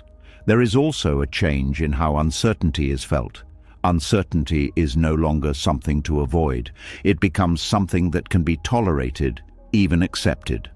This creates resilience. Resilience is not about avoiding difficulty. It is about being able to move through it without breaking. Loosening control supports this. Because the mind is not rigid, it can adjust. It can respond to changes without collapsing. There is also a deeper sense of trust that begins to develop. Not blind trust, but a grounded confidence in the ability to handle what arises. This reduces the need to control, because there is an understanding that even if things do not go as planned, they can still be managed. There is also a shift in how effort is experienced. Effort is no longer tied to guaranteed results. It becomes something that is offered without attachment to outcome. This reduces pressure and increases freedom. There is also a reduction in frustration. Frustration often comes from the gap between expectation and reality. When control is loosened, that gap becomes less significant. This reduces tension. There is also a change in how success is perceived. Success is no longer defined by perfect outcomes. It becomes about engagement, about presence, about the quality of action. This creates a more sustainable form of motivation. There is also a deeper connection to the flow of life. Life is no longer something to be controlled. It becomes something to move with. This creates a different experience, one that is less rigid, more open. There is also a quiet ease that begins to appear. Ease that comes from not needing everything to be a certain way. Ease that comes from allowing change. Ease that comes from trusting the process. Over time, this becomes natural. The grip loosens, the mind softens, the sense of fragility fades, and within that shift, something important becomes clear. Strength does not come from controlling everything. It comes from being able to remain steady when things are not controlled. This is a different kind of strength, one that is quiet but powerful, one that does not depend on conditions, one that remains even when the unexpected happens. And from this place, life begins to feel different, less tense, less fragile, more resilient, more free. And as the grip on control begins to loosen and the mind learns to move without needing to shape every outcome, something even more subtle begins to rise into awareness. The tension is no longer in events, no longer in people, no longer in the future. It begins to reveal itself in something deeper, something quieter, something tied to identity itself, a quiet need, a need not just to live, but to be remembered.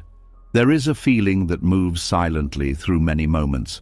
It is not always spoken, but it is often present. A desire to leave something behind, to be noticed, to be seen in a way that lasts beyond the moment. Not just to exist, but to matter in a way that echoes. It shows up in small ways, in the way a person hopes their words stay with someone after a conversation ends, in the way effort is sometimes tied to recognition that will be remembered, in the quiet discomfort when presence feels unnoticed, when absence feels invisible. It is not always about fame or large achievements. Often it is much more personal, a wish to be remembered by someone, a wish to leave an impression, a wish to not fade quietly. This wish can feel natural, it can even feel meaningful. But beneath it, there is a subtle form of attachment, an attachment to permanence in a world that does not offer it. Because everything changes. Moments pass, conversations fade, memories soften, even strong impressions eventually dissolve, and when the need to be remembered is strong, this natural process becomes difficult to accept. There is a quiet resistance to fading, a discomfort with the idea that presence may not leave a lasting mark everywhere it goes. This resistance creates tension, because the mind begins to hold on to moments. It tries to make them significant, to ensure they are not lost, to create impact that will last. This effort can be subtle, but it requires energy. Energy that is spent not on living the moment, but on preserving it. This creates a form of bondage, not visible, not obvious, but deeply felt. Because now, presence is no longer enough. There is an added pressure to be remembered, to be noticed, to be significant. And when that does not happen, something feels incomplete. A conversation that fades quickly feels less valuable. An effort that is not recognized feels less meaningful. A presence that is not remembered feels diminished. This is where suffering begins, not because life is lacking, but because the expectation of lasting impact is not met. There is another way of relating to this. It begins with seeing clearly the nature of impermanence, not as a concept, but as a reality that touches everything. Every moment is temporary. Every interaction is passing. Every memory is subject to change. This is not a problem. It is the nature of existence. When this is seen deeply, something begins to shift. The need to hold on to moments starts to loosen. because there is an understanding that nothing needs to be preserved in order to be meaningful. Meaning does not come from duration, it comes from presence. This changes the way moments are experienced. Instead of trying to leave a mark, there is a focus on being fully present. The value of the moment is not measured by how long it will be remembered, but by how deeply it is lived. This creates a different kind of engagement, one that is not driven by the need for impact, but by the quality of presence. There is also a shift in how identity is experienced. Identity is no longer tied to how one is remembered by others. It becomes something more internal, more stable, less dependent on external memory. This reduces pressure, because there is no longer a need to ensure that every action leaves a trace. Actions can be taken without the burden of significance. This creates freedom. Freedom to speak without needing to impress. Freedom to act without needing to be remembered. Freedom to exist without needing to leave a permanent mark. There is also a change in how silence is experienced. Silence is no longer uncomfortable because it leaves no trace. It becomes a space of presence, a space where nothing needs to be recorded or remembered. This creates ease. There is also a deeper layer to this shift. The ego begins to soften, not disappear, but become less dominant. Because the ego often seeks continuity. It wants to extend itself through memory, through impact, through recognition. When the need to be remembered weakens, this drive becomes less intense. This creates a lighter sense of self, a self that does not need to extend beyond the present moment in order to feel valid. There is also a reduction in comparison. The need to measure impact against others fades, because the focus is no longer on lasting impression. It is on immediate experience. This reduces tension. There is also a change in how effort is experienced. Effort is no longer tied to legacy. It becomes something that is expressed in the moment, without the need for it to be remembered. This creates a cleaner form of action. There is also a shift in how relationships are experienced. Connections are no longer used as a way to secure memory. They become spaces of shared presence, without the need to ensure that one is remembered in a certain way. This reduces pressure. There is also a deeper appreciation for impermanence, not as loss, but as freedom. Because if nothing needs to last forever, there is less need to control, to preserve, to hold on to. This creates space. Space for moments to arise and pass naturally. There is also a quiet acceptance that begins to grow. Acceptance that being forgotten in some spaces does not reduce value. Acceptance that presence does not need to be recorded to be real. This reduces fear. There is also a change in how time is experienced. Time is no longer something to leave marks on. It becomes something to move through. This creates a more fluid experience. There is also a deeper sense of humility, not in a diminishing way, but in a grounding way. A recognition that life is not centered around personal impact.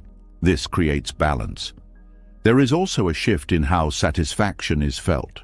Satisfaction is no longer tied to recognition.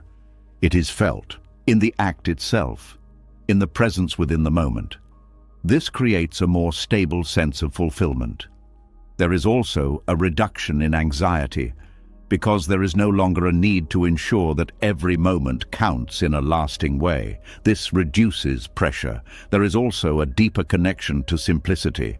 Moments do not need to be significant. They can be simple and still complete. This creates peace. There is also a quiet strength that begins to appear.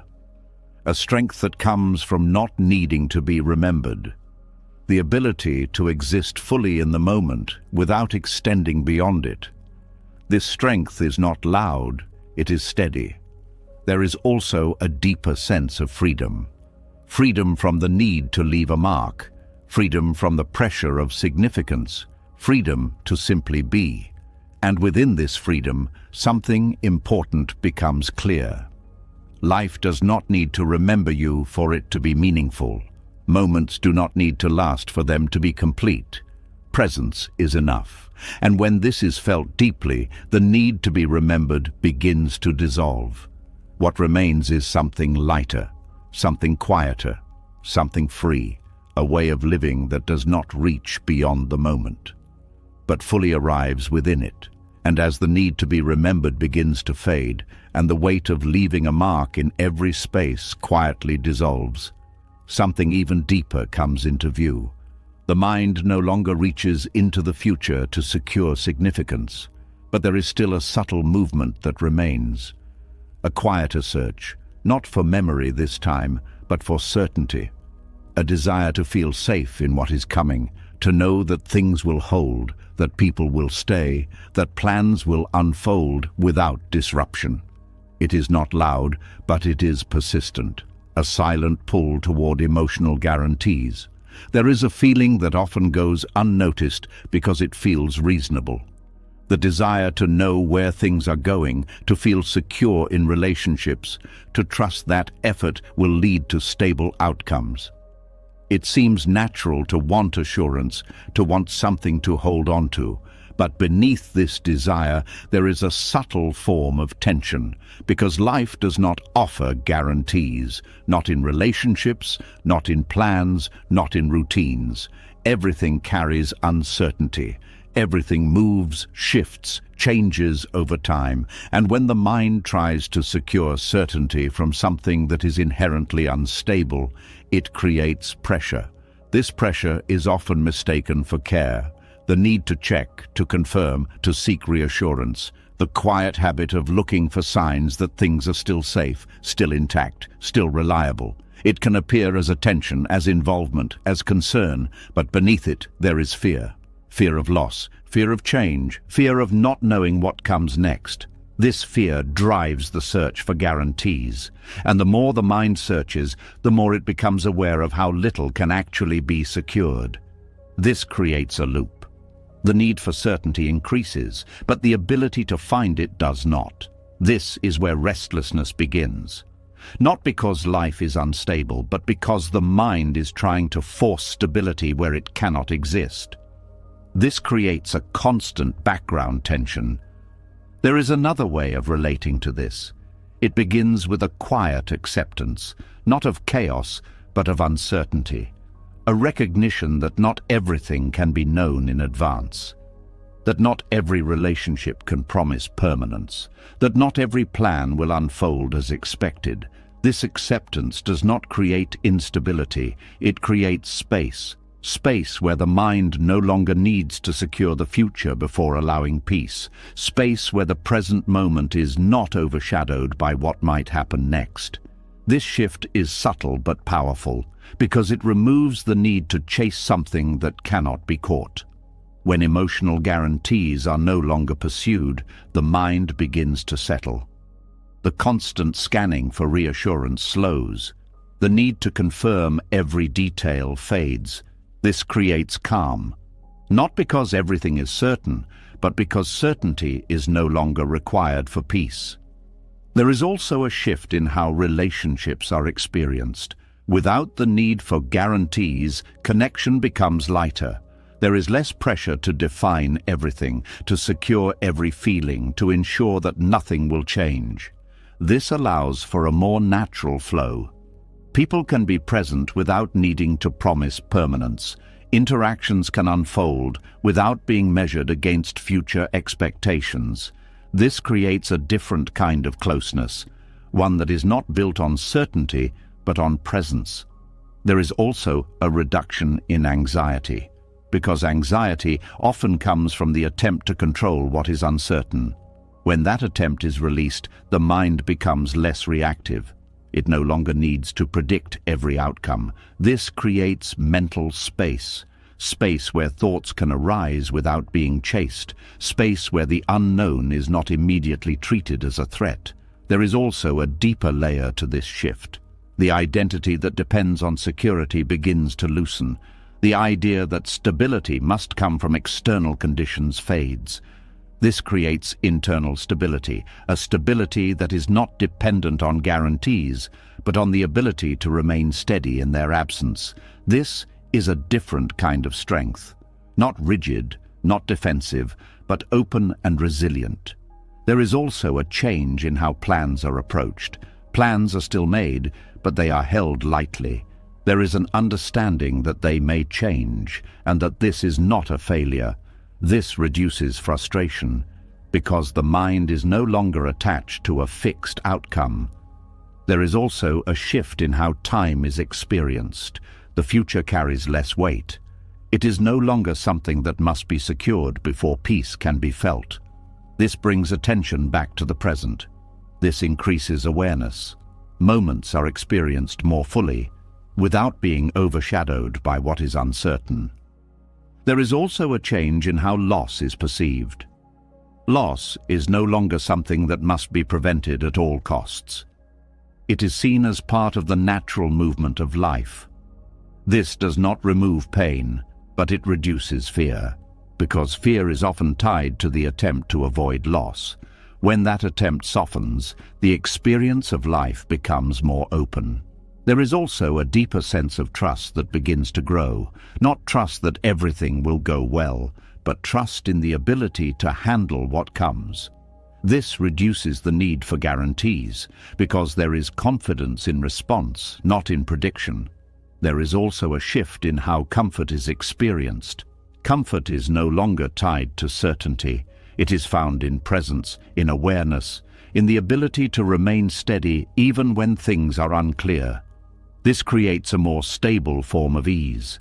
There is also a reduction in emotional dependence. The need for others to provide constant reassurance decreases. This creates more balanced relationships. Relationships are no longer used as a source of certainty.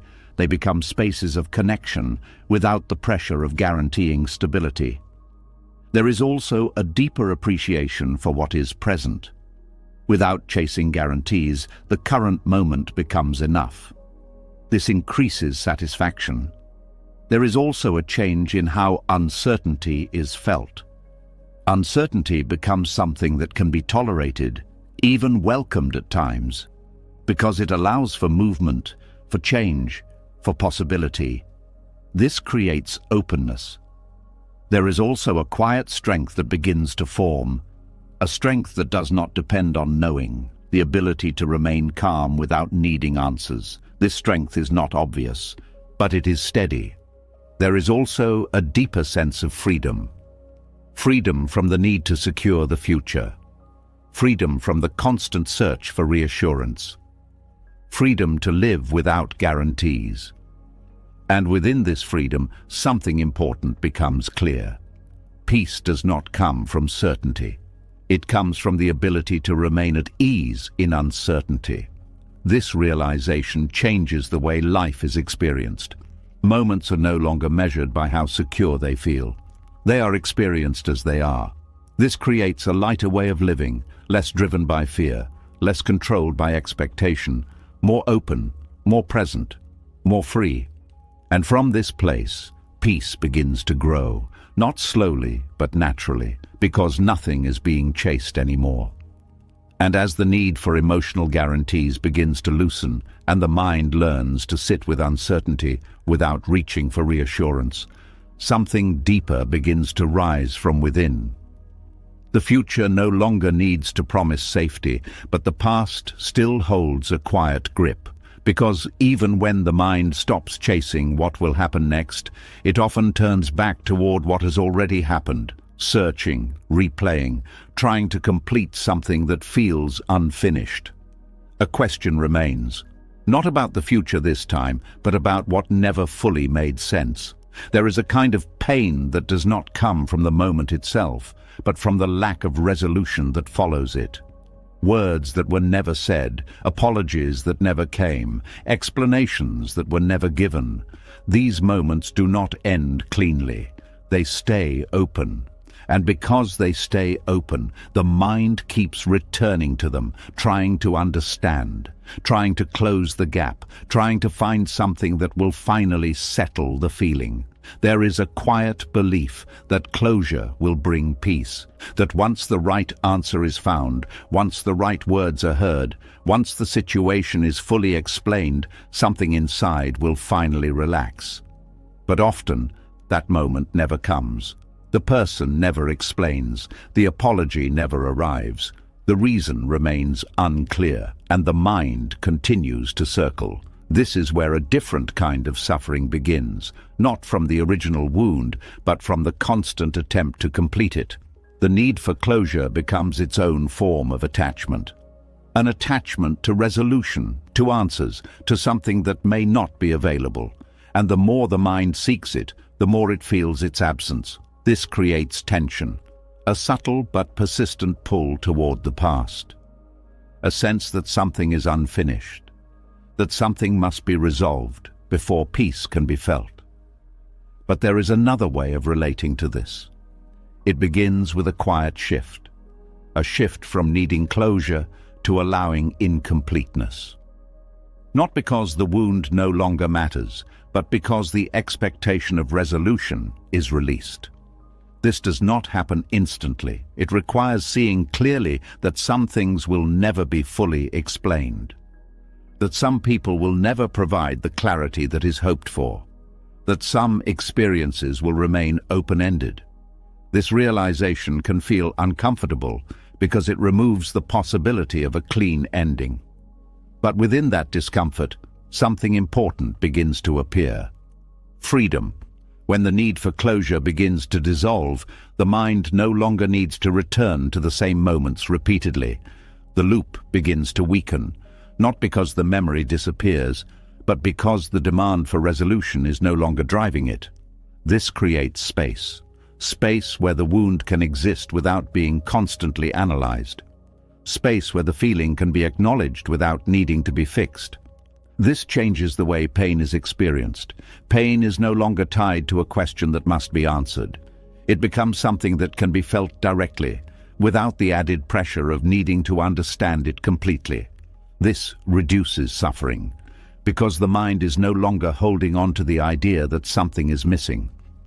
There is also a shift in how the past is viewed. The past is no longer something to be corrected. It is something that has already taken its shape. This reduces resistance. There is less argument with what has happened, less need to rewrite it in order to feel at ease. There is also a deeper layer to this shift. The identity that is tied to unresolved pain begins to loosen. The idea that one is defined by what has not been explained starts to fade. This creates space for a different sense of self, one that is not anchored to the need for answers. There is also a change in how forgiveness is experienced. Forgiveness becomes less about receiving something from the other person and more about releasing the need to receive it.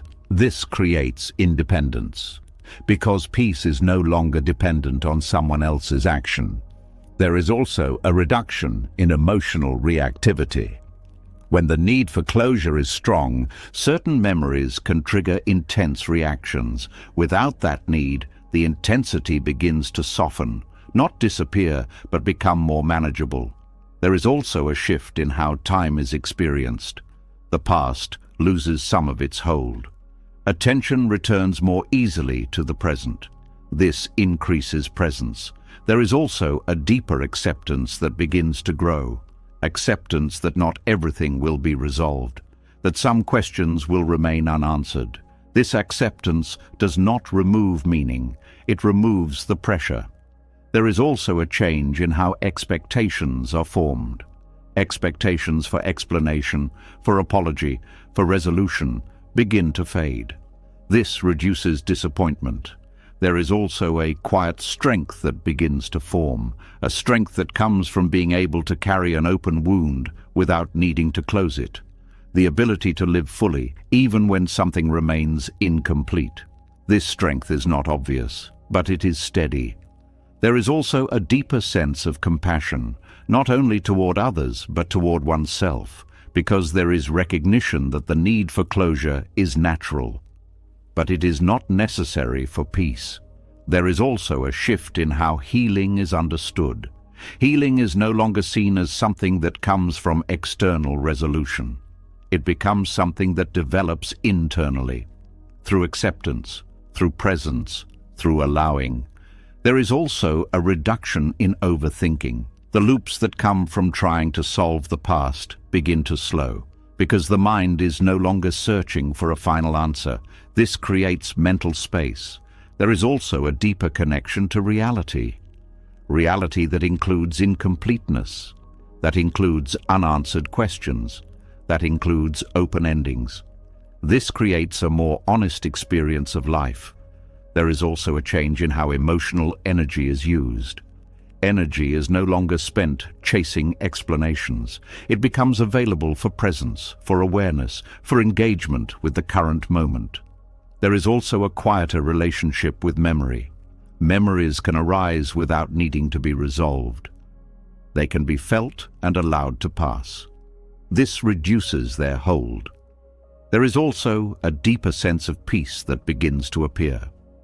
Not because everything is resolved, but because the need for resolution has softened. This peace is subtle, but it is stable. There is also a sense of release, a release from the constant pull of the past, a release from the need to complete what cannot be completed. This creates freedom. Freedom to move forward without carrying the weight of unfinished explanations. Freedom to exist without needing every part of life to make sense. And within this freedom, something important becomes clear. Closure is not always given, but peace can still be found, not through answers, not through apologies, but through the quiet decision to stop demanding them. This decision changes everything, because it removes a fundamental source of tension, the belief that something must be resolved before life can continue.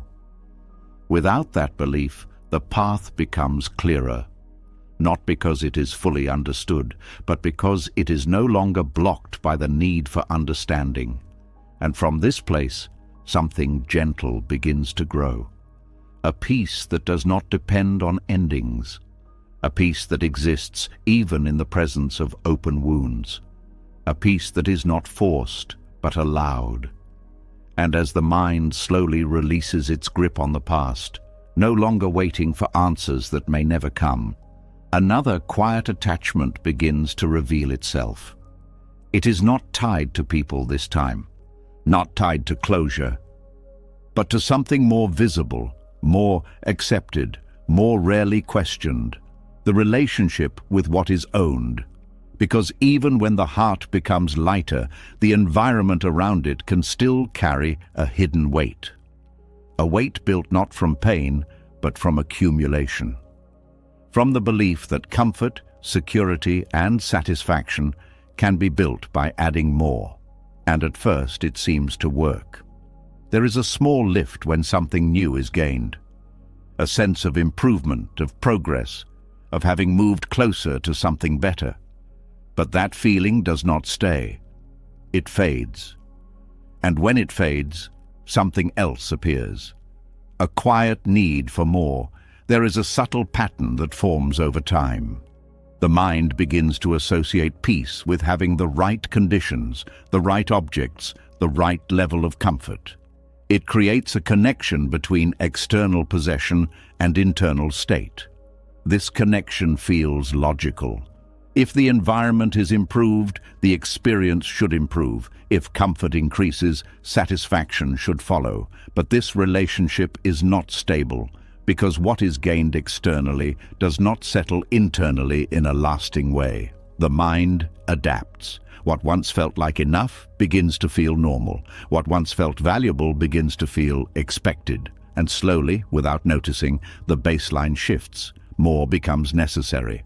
Not always in large ways, sometimes in small, quiet adjustments. A slightly better version, a slightly more comfortable setting, a slightly higher standard, and each adjustment feels justified. But together, they create a pattern of dependence. Dependence on external conditions to maintain internal ease. This creates a form of subtle tension, because now peace is no longer something that exists independently. It becomes something that must be supported by what is owned. This creates fragility. If conditions change, if comfort is reduced, if something is lost, the sense of ease is affected. Not because the loss is significant, but because the dependency has been formed. There is another way of relating to this. It begins with seeing clearly how accumulation can crowd the inner space, not physically but mentally. Every possession carries a small weight, a responsibility, an expectation, a connection. Individually they seem light, but together they create density, a sense of being surrounded, filled, occupied. This reduces clarity, because attention is spread across what is owned. There is less space for stillness, less space for quiet, less space for awareness. This is not about rejecting comfort, it is about understanding its limits. Comfort can support life, but it cannot replace inner stability. When this is seen clearly, something begins to shift. The need to accumulate begins to soften, not as a forced discipline, but as a natural response to understanding. Because the mind recognizes that more does not lead to lasting peace, this creates space. Space that is not filled with objects, but with presence.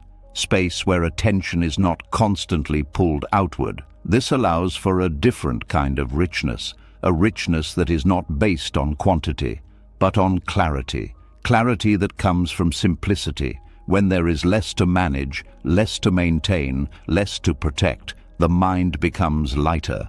It is not occupied by constant interaction with what is owned. It becomes available for observation, for reflection, for simply being. This availability changes the quality of experience. Moments are no longer filtered through layers of possession. They are experienced more directly. This creates a deeper connection to the present. There is also a shift in how satisfaction is felt. Satisfaction is no longer tied to gaining something new. It is found in what is already present. This reduces the cycle of desire. The constant movement toward more begins to slow. There is also a deeper layer to this shift. The identity that is tied to what is owned begins to loosen. The idea that value comes from accumulation fades. This creates a more stable sense of self, one that is not dependent on external markers. There is also a change in how loss is experienced. When attachment to possessions is strong, loss feels significant, not just practically, but emotionally. Without that attachment, loss becomes simpler. It is still acknowledged, but it does not disrupt the internal state in the same way. This creates resilience that comes from not being tied to what can change. There is also a reduction in comparison. Without the focus on accumulation, there is less need to measure against others. This reduces tension. There is also a shift in how comfort is understood. Comfort is no longer something that must be maximized. It becomes something that is appreciated, but not required. This creates flexibility, the ability to remain at ease in different conditions. There is also a deeper sense of gratitude, not because more is gained, but because less is needed. This changes the way value is perceived. Small things become enough. Simple moments carry weight. There is also a change in how time is used. Less time is spent managing possessions. More time becomes available. This creates space for reflection, for awareness, for connection. There is also a deeper connection to inner experience. Without the distraction of constant acquisition, attention turns inward. This allows for a richer understanding of the mind, of emotions, of presence.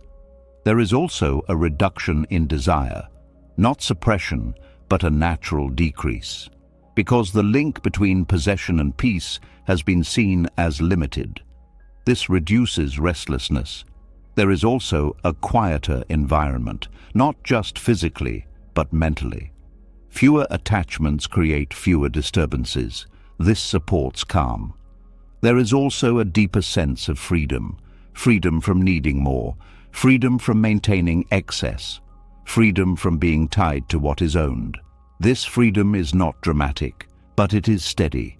There is also a change in how value is experienced.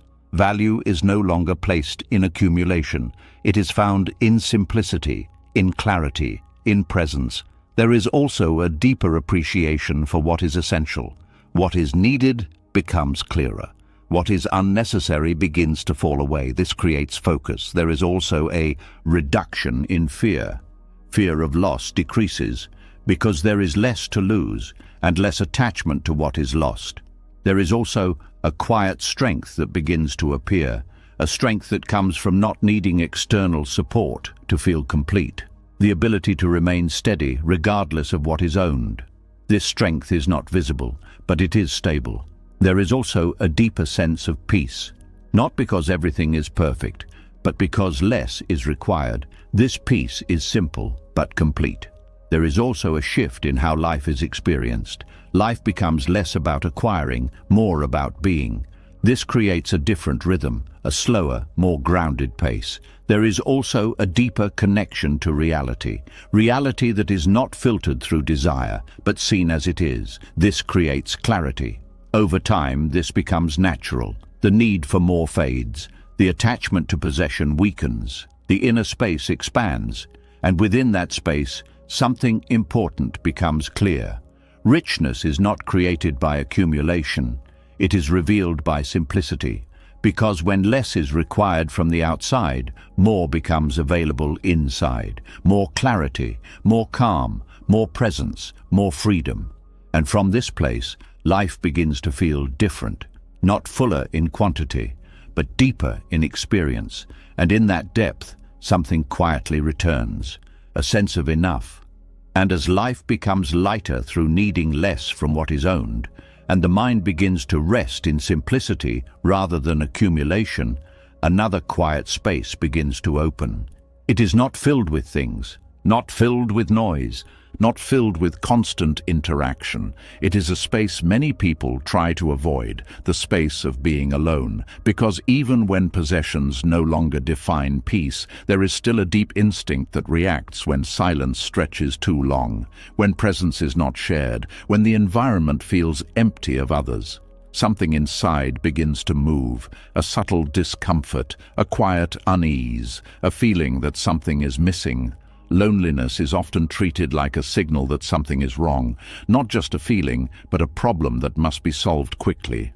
The moment it appears, the mind looks for ways to remove it, to fill the space, to reach out, to distract, to escape. It feels urgent, as if staying in that state for too long might lead to something deeper, something heavier, so the reaction becomes immediate. A message is sent, a screen is opened, noise is introduced, anything to avoid the stillness.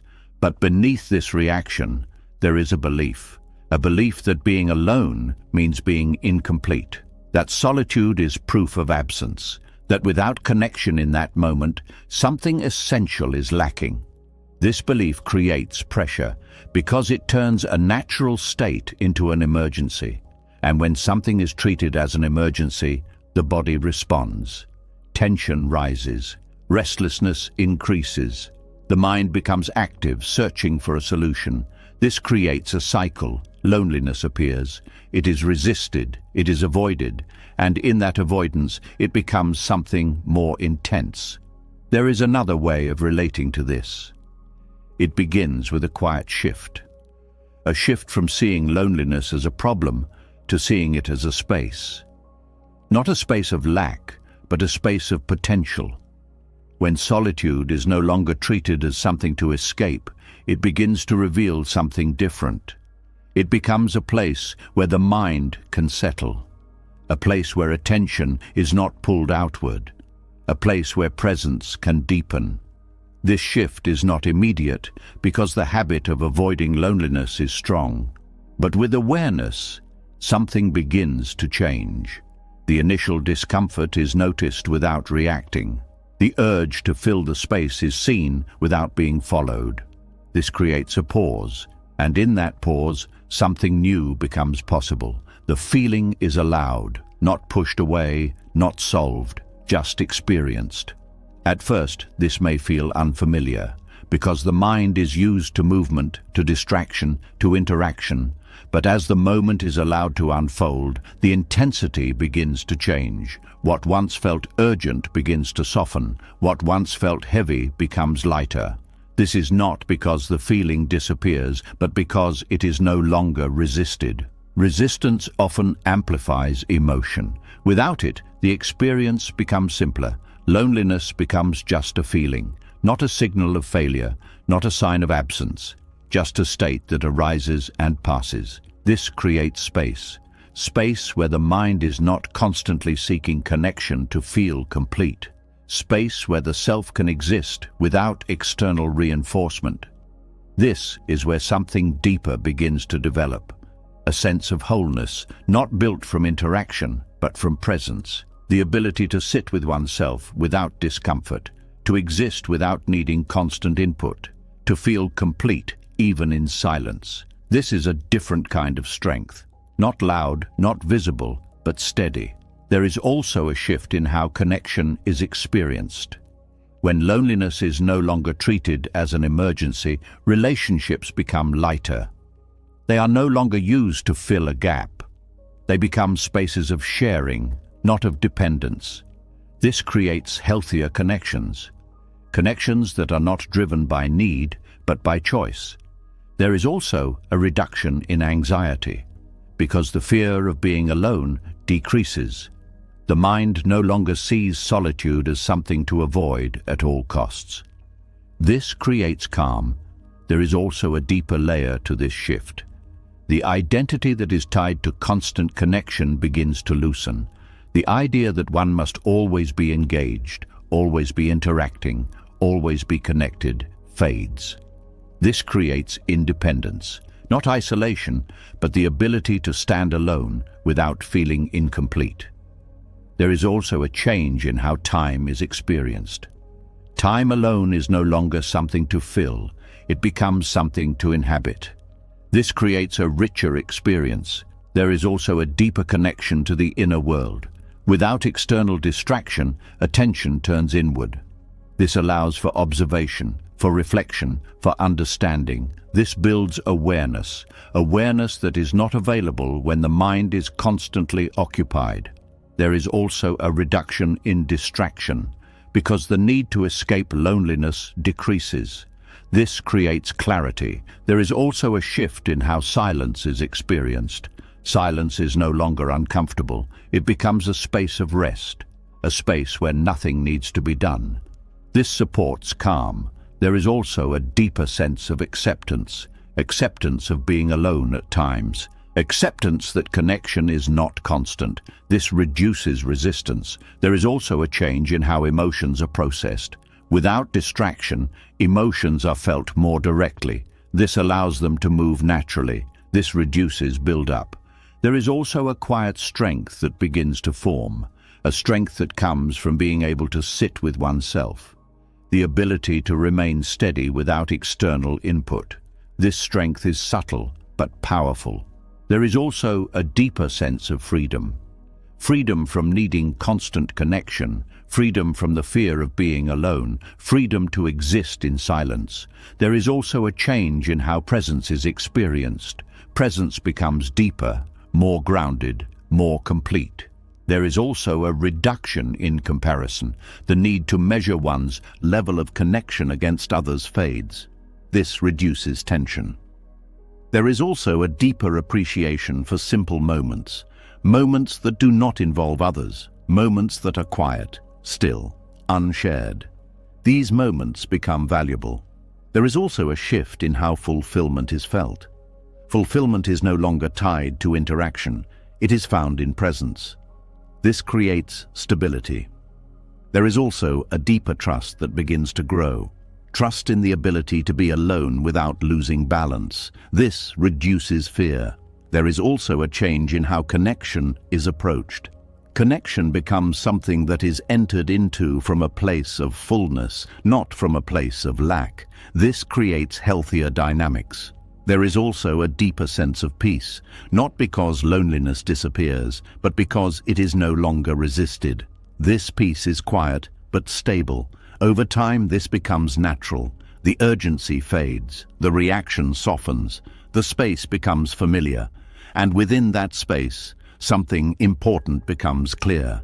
Loneliness is not an emergency. It is an invitation, an invitation to return inward, to sit with oneself, to discover a sense of wholeness that does not depend on others. And when this invitation is accepted, something begins to grow, a quiet completeness, a steady presence, a freedom that does not fear silence. And from this place, life begins to feel different, not more connected, but more whole. And as solitude becomes less threatening and the heart learns to rest in its own presence without rushing outward for completion, another layer quietly begins to unfold.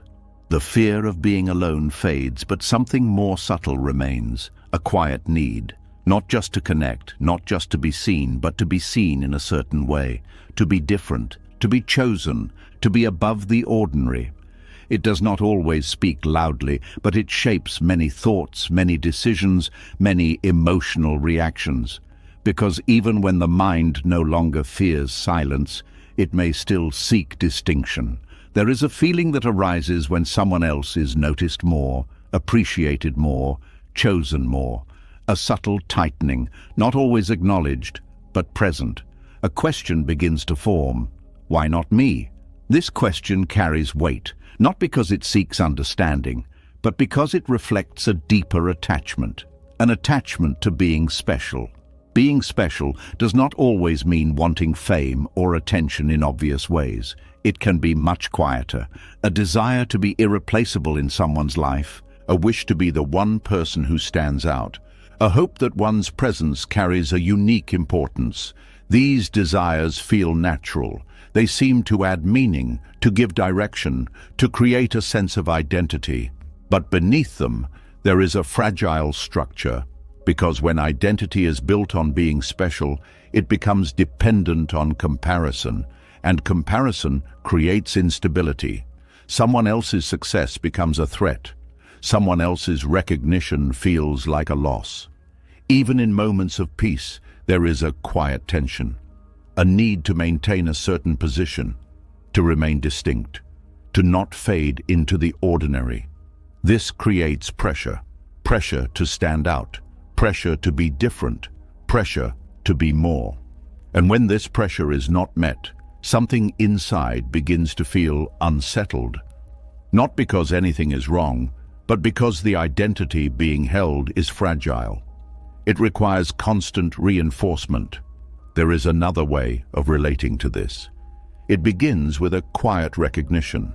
The need to be special is not the same as the need to be real. When the mind seeks to be special, it often moves away from simplicity. It creates layers, expectations, comparisons, all of which add weight. But when the need to be special softens, something else becomes possible. A return to what is already present, a return to being without needing to stand out. This return is not a loss, it is a release from the constant effort to maintain distinction. This creates ease, because the mind no longer needs to measure itself against others. It no longer needs to secure a unique position. It can simply exist. There is a quiet freedom in this. Freedom from comparison, freedom from competition, freedom from the need to prove something. This does not remove individuality, it removes the attachment to it. There is a difference. Individuality exists naturally. It does not need to be forced. It does not need to be defended. When the need to be special is released, individuality becomes lighter, more authentic, less driven by external validation. There is also a shift in how relationships are experienced. Without the need to be the most important, connection becomes more open. There is less pressure to be chosen above others, less need to secure a unique place. This creates more balanced interactions. There is also a reduction in jealousy, because jealousy often comes from comparison, from the belief that someone else's value reduces one's own. Without the need to be special, this belief weakens. This creates peace. There is also a deeper layer to this shift. The identity that was built around distinction begins to loosen. The idea that worth depends on being exceptional fades. This creates stability, a stability that is not dependent on external recognition. There is also a change in how success is perceived. Success is no longer about standing out. It becomes about alignment, about living in a way that feels true. This reduces pressure. There is also a shift in how failure is experienced. Failure is no longer seen as a loss of status. It becomes an event, something that happens, not something that defines. This creates resilience. There is also a deeper sense of belonging, not because one is special, but because one is part of something larger. This creates connection. There is also a reduction in performance. The need to appear a certain way fades. This creates authenticity. There is also a change in how attention is experienced. Attention is no longer something to seek constantly. It becomes something that can be received without attachment. This creates balance. There is also a deeper appreciation for the ordinary.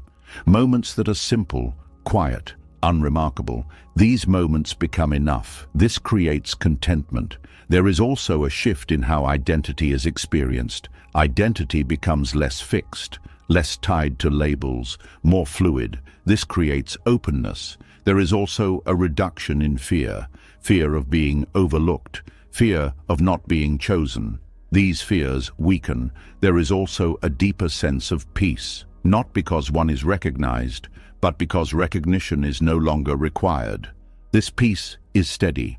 There is also a quiet strength that begins to form, a strength that comes from not needing to stand out, the ability to exist without comparison.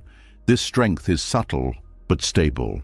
There is also a deeper connection to reality, reality that includes both uniqueness and sameness. This creates balance. There is also a shift in how value is perceived. Value is no longer placed in distinction. It is found in presence. This creates clarity. There is also a reduction in tension. Because the mind is no longer trying to maintain a position, this creates ease. There is also a deeper sense of freedom. Freedom from needing to be special. Freedom to be ordinary. Freedom to exist without comparison. And within this freedom, something important becomes clear. Peace is not found in being above others. It is found in no longer needing to be. This realization changes everything because it removes a fundamental source of suffering, the belief that one must be exceptional to be enough. Without that belief, life becomes simpler, more grounded, more real, and in that simplicity, something quietly returns, a sense of ease, a sense of presence, a sense of enough. Not because one is special, but because nothing more is needed. And as the need to be special begins to fade, and life no longer has to prove your importance through distinction, something else quietly begins to soften. The pressure to stand out is gone, but another expectation still lingers. The expectation of how happiness should feel. Because even when the mind stops comparing, it can still demand that joy arrives in a certain way. Not small, not quiet, not ordinary, but strong, exciting, noticeable. Something that feels like a clear signal. Something that confirms that life is good. There is a subtle disappointment that appears when moments are calm instead of thrilling, when happiness does not come with intensity, when it does not stand out clearly against everything else. The mind begins to question it. Is this really it? Shouldn't it feel bigger? Shouldn't it be more? This questioning creates distance from what is already present. Because the mind is looking for something more vivid, something more defined, something that matches its idea of what joy should look like. And in doing so, it overlooks what is already there. There is a quiet kind of joy that does not announce itself. It does not arrive with excitement. It does not demand attention. It is simple. It exists in ordinary moments, in a calm breath, in a steady rhythm, in the absence of disturbance. But this kind of joy is often ignored, not because it is not enough, but because it does not match expectation. The mind is conditioned to look for peaks, for highs, for moments that stand out. And when those moments are not present, it assumes something is missing. This creates a subtle dissatisfaction, a feeling that life is not quite right, not because it is lacking, but because it is not intense enough. There is another way of relating to this. It begins with allowing joy to be small, not lowering standards, not settling, but recognizing that contentment does not need to be loud to be real. When this is understood, something begins to shift. The need for intensity softens. The expectation of constant excitement fades. This creates space. Space where quiet moments can be felt more fully. Space where simple experiences are no longer overlooked. This changes the way happiness is experienced. Happiness becomes less about peaks and more about steadiness. Less about intensity and more about presence. This creates a more stable form of joy. Because it is not dependent on rare moments, it is available in ordinary ones. There is also a shift in how the mind responds to calmness. Calmness is no longer seen as emptiness. It becomes something valuable, something to rest in. This reduces restlessness. There is also a deeper layer to this shift. The identity that is tied to excitement begins to loosen. The idea that life must feel intense to be meaningful fades. This creates balance, a balance between movement and stillness. There is also a change in how time is experienced. Moments are no longer judged based on how stimulating they are. They are experienced as they are. This increases awareness. There is also a reduction in craving. Craving for more excitement, more stimulation, more intensity. This reduces tension. There is also a shift in how satisfaction is felt. Satisfaction becomes quieter, but more consistent. This creates stability. There is also a deeper appreciation for simplicity. Simple moments become enough. This creates contentment. There is also a change in how comparison is experienced. The need to compare experiences based on intensity fades. This reduces dissatisfaction. There is also a deeper connection to presence. Without the need for strong emotion, attention settles. This creates clarity. There is also a reduction in emotional swings. Highs and lows become less extreme. This creates balance. There is also a quiet strength that begins to form, a strength that comes from being able to rest in calmness, the ability to feel at ease without needing stimulation. This strength is subtle, but steady. There is also a deeper sense of peace, not because everything is exciting, but because nothing needs to be. This peace is quiet, but real. There is also a shift in how joy is recognized. Joy is no longer something to chase, it becomes something to notice. This changes the direction of attention, from seeking to observing. There is also a deeper sense of gratitude, not for big moments, but for small ones. This increases satisfaction. There is also a reduction in expectation. Expectation that happiness must look a certain way. This reduces pressure.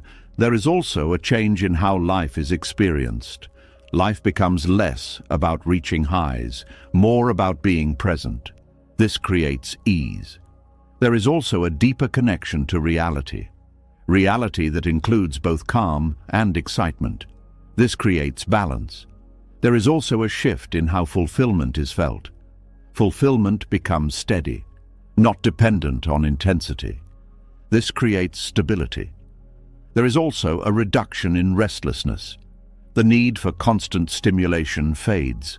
This creates calm. There is also a deeper sense of freedom. Freedom from needing happiness to be loud. Freedom to feel content in quiet moments. Freedom to exist without chasing peaks. And within this freedom, something important becomes clear. Joy does not need to be intense to be real. It does not need to stand out to be enough. It can be small, plain, unannounced, and still complete. This realization changes everything, because it allows life to be lived without constant expectation, without constant searching, without constant comparison. And in that space, something gently appears. A quiet contentment, a steady ease, a simple joy that does not need to prove itself. And from this place, life begins to feel different, not more exciting, but more peaceful. And in that peace, something quietly settles. A sense of enough, exactly as it is. And as joy becomes quieter, no longer needing to be intense or dramatic to feel real, something else begins to loosen. The mind stops chasing emotional highs, but it can still be leaning forward, still reaching, not toward intensity this time, but toward something else, tomorrow. There is a subtle habit that continues even when life feels calm, a quiet movement of attention that keeps drifting ahead, placing hope, meaning and relief somewhere in the future. Not here, not now, but later. There is a feeling that peace is almost within reach, just not yet. That something will settle once a certain point is reached. Once something changes, once something is achieved, once a certain condition is met. This creates a quiet delay, a delay in living, a delay in feeling complete. Because the present moment is no longer enough on its own. It becomes something to pass through, something to manage, something to endure until something better arrives. This is not always obvious. It can look like ambition, like planning, like hope. But beneath it, there is often a deeper pattern, a belief that the future holds what the present cannot provide. This belief creates distance from the moment that is already here, and in that distance, something begins to fade, the sense of presence, the ability to fully experience what is happening now. Because attention is always partially elsewhere, always leaning forward. This creates a subtle dissatisfaction, not because the present is lacking, but because it is being compared to what has not yet arrived. There is another way of relating to this. It begins with a quiet shift.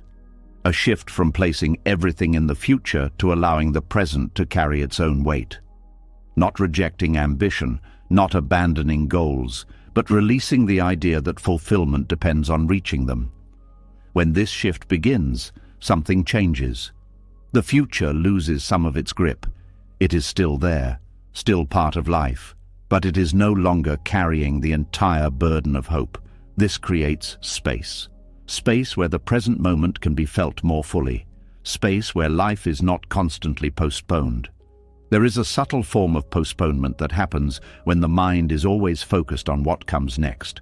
The current moment becomes secondary, something to move through rather than something to live in. This reduces the richness of experience, because the present is where life actually happens, not in the future, not in what is imagined, but in what is directly here. When attention returns to this, something begins to deepen. Simple moments become more vivid, more complete, because they are no longer overshadowed by what is expected later. There is also a shift in how ambition is experienced. Ambition becomes lighter. It is no longer driven by the need to escape the present. It becomes something that exists alongside presence. This creates balance. There is also a reduction in anxiety, because anxiety often comes from trying to control what has not yet happened. When the future is no longer the source of security, the need to manage it decreases. This creates calm. There is also a deeper layer to this shift. The identity that is tied to future achievement begins to loosen. The idea that worth depends on what will be accomplished fades. This creates stability. A stability that is not dependent on reaching a certain point. There is also a change in how time is experienced. Time feels less rushed, less pressured, because there is no longer a need to get somewhere in order to feel complete. This creates ease. There is also a shift in how hope is understood. Hope is no longer something that pulls attention away from the present. It becomes something that exists gently, without creating tension. This creates openness. There is also a reduction in dissatisfaction, because dissatisfaction often comes from comparing the present to the future. Without that comparison, the present becomes enough. This increases contentment. There is also a deeper connection to reality that exists now, not in projection, not in imagination, but in direct experience. This creates clarity. There is also a change in how decisions are made. Decisions are no longer driven solely by future outcomes. They are guided by what feels aligned in the present. This creates authenticity. There is also a deeper sense of trust. Trust that life does not need to be fully planned to be lived well. This reduces pressure. There is also a shift in how waiting is experienced. Waiting is no longer empty. It becomes part of life. This reduces restlessness. There is also a reduction in overthinking. Because the mind is not constantly projecting forward, this creates mental space. There is also a deeper appreciation for small moments, moments that would otherwise be overlooked. This increases satisfaction. There is also a change in how fulfillment is felt. Fulfillment is no longer delayed. It is found in the present. This creates stability. There is also a deeper sense of freedom. Freedom from needing the future to be different in order to feel at ease. Freedom to exist now. This freedom is quiet, but powerful. There is also a shift in how effort is experienced. Effort becomes something that is given in the present, not something that is only valuable if it leads to a future result. This creates meaning. There is also a deeper sense of peace, not because everything is resolved, but because nothing is being postponed. This peace is steady. There is also a reduction in fear. Fear of what might happen decreases. Because attention is not focused there, this creates calm. There is also a deeper connection to presence. Presence that is not interrupted by constant projection. This creates awareness. There is also a shift in how life is experienced. Life becomes less about reaching a destination, more about being within the journey. This creates richness. There is also a deeper sense of enough in this moment, without needing something more. This creates contentment. Over time, this becomes natural. The pull toward the future weakens. The present becomes more vivid. The sense of postponement fades. And within this shift, something important becomes clear. Peace does not come from what is ahead. It comes from what is already here.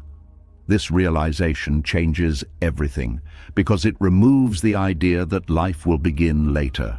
Without that idea, life begins now, fully, directly, without delay. And in that beginning, something quietly returns, a sense of presence, a sense of completeness, a sense of being here, not waiting, not reaching, but living exactly where you are.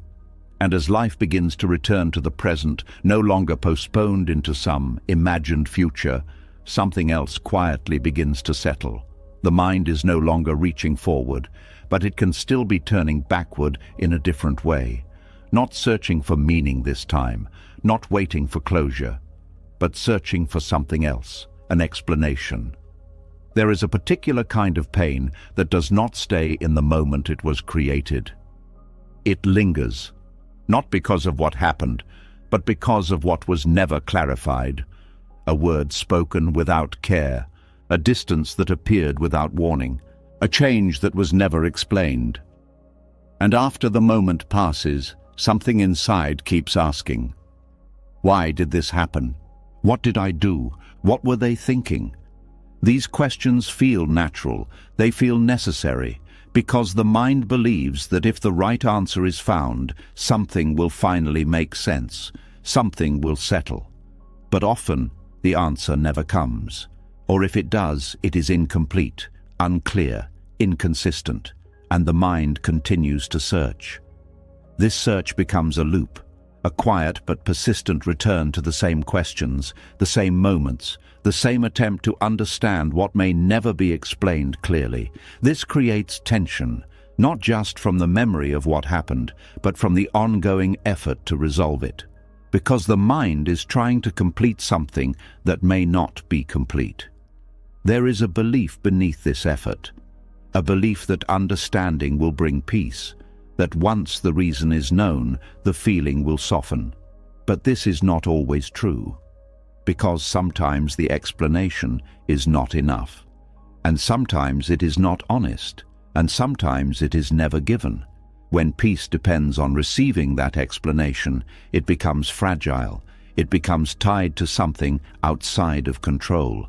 There is another way of relating to this. It begins with a quiet shift.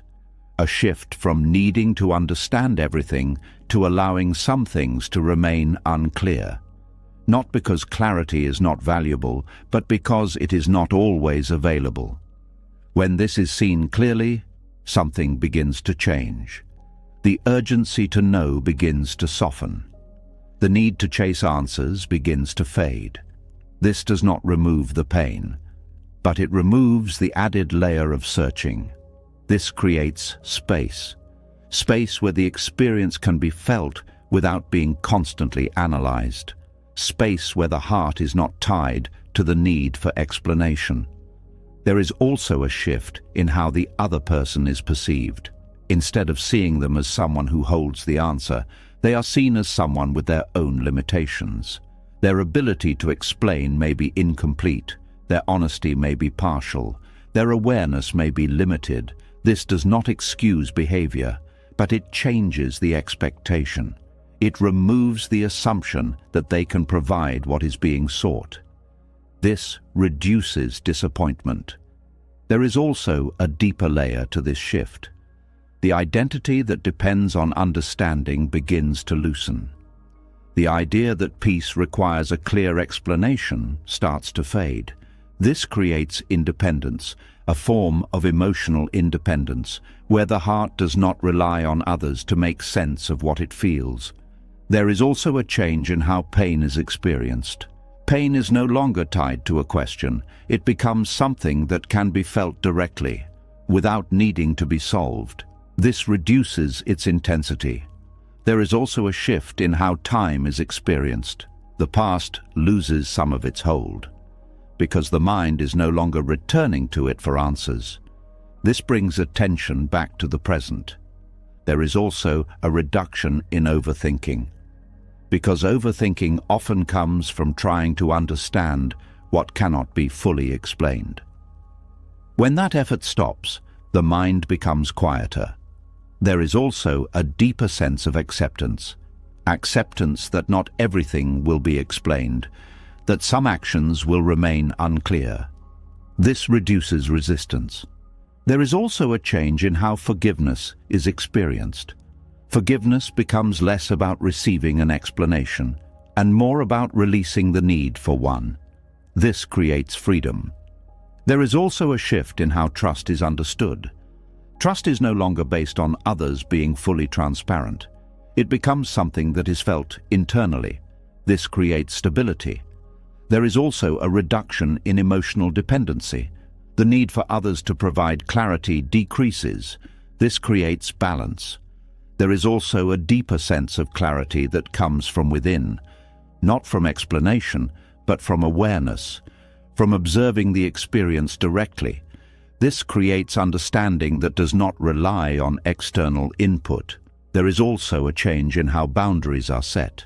Boundaries become clearer because they are not based on waiting for explanation. They are based on what is felt. This creates strength. There is also a deeper sense of self-trust. Trust in one's own perception, one's own experience. This reduces doubt. There is also a quiet strength that begins to form, a strength that comes from not needing answers to move forward, the ability to continue without complete understanding. This strength is not loud, but it is steady. There is also a deeper sense of peace, not because everything is explained, but because nothing needs to be. This peace is subtle, but real. There is also a shift in how relationships are experienced. Relationships are no longer used to provide constant clarity. They become spaces of interaction without the pressure of explanation. This creates ease. There is also a deeper connection to reality. Reality that includes uncertainty. That includes incomplete understanding. This creates balance. There is also a reduction in frustration, because frustration often comes from unmet expectations. When the expectation for explanation is released, frustration decreases. There is also a deeper sense of freedom. Freedom from needing to know everything. Freedom from chasing answers. Freedom to move forward without complete clarity. And within this freedom, something important becomes clear. Peace does not come from understanding every action. It comes from not needing to. This realization changes everything because it removes a hidden source of tension, the belief that explanation is required for healing. Without that belief, the heart becomes lighter, not because the past is different, but because the need to explain it has softened.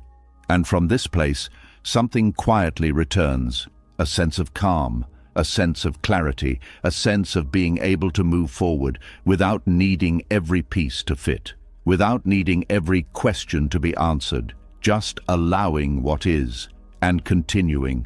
And as the heart begins to release the need for explanations, no longer chasing answers from those who may never offer them, something else quietly begins to settle. The mind is no longer circling the past in search of clarity, and in that stillness, another layer becomes visible. Not a wound this time, not a question, but a kind of noise, a constant, subtle noise that fills the inner space. It comes from many places at once, from thoughts that do not stop, from emotions that are held too tightly, from desires that keep multiplying, from distractions that never seem to end. And because this noise is always present, it begins to feel normal. But beneath it, there is a quiet exhaustion. There is a feeling of being full, but not satisfied. Busy, but not at peace. Surrounded, but not settled. This is where something important begins to reveal itself. The weight is not coming from lack. It is coming from excess. There is a belief that more creates a better life. More options, more stimulation, more engagement, more input. And at first, it feels like richness. But over time, it becomes overwhelming because every addition brings attention with it. Every new thought, every new desire, every new attachment takes a small portion of awareness. And slowly, awareness becomes scattered. There is less space, less stillness, less clarity. This creates inner noise, not loud but constant, a background activity that never fully stops. It makes it difficult to rest, not physically, but mentally, because even in silence, the mind is moving. There is another way of relating to this. It begins with reducing, not as a loss, but as a return to what is essential.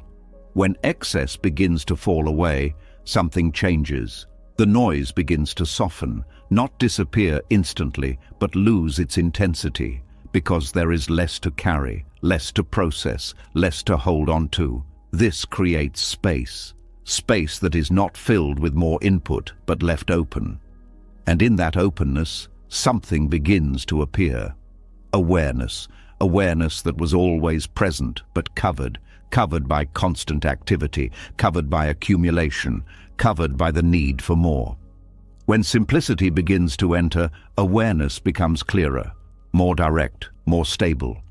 This creates a different kind of experience, one that is not driven by constant stimulation, but by presence. There is also a shift in how thoughts are experienced. Without excess input, thoughts slow down. They become less chaotic, more organized. This creates clarity. There is also a reduction in emotional intensity.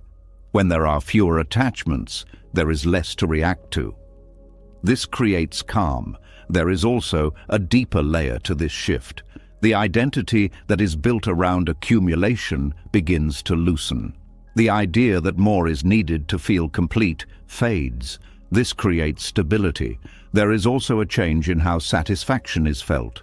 Satisfaction becomes simpler, less dependent on external conditions. This creates contentment.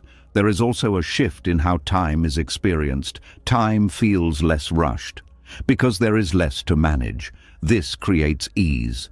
There is also a deeper appreciation for what remains. When excess is removed, what is left becomes clearer, more visible, more valuable. This increases gratitude. There is also a reduction in distraction, because there is less pulling attention in different directions. This creates focus. There is also a deeper connection to the present. Without constant input, attention settles. This creates awareness. There is also a change in how decisions are made. Decisions become simpler, because there are fewer variables. This creates clarity. There is also a reduction in stress, because there is less to maintain, less to control. This creates calm. There is also a deeper sense of freedom. Freedom from needing more. Freedom from managing excess. Freedom to exist without constant input. This freedom is quiet, but powerful. There is also a shift in how life is experienced. Life becomes less crowded, more open, more spacious.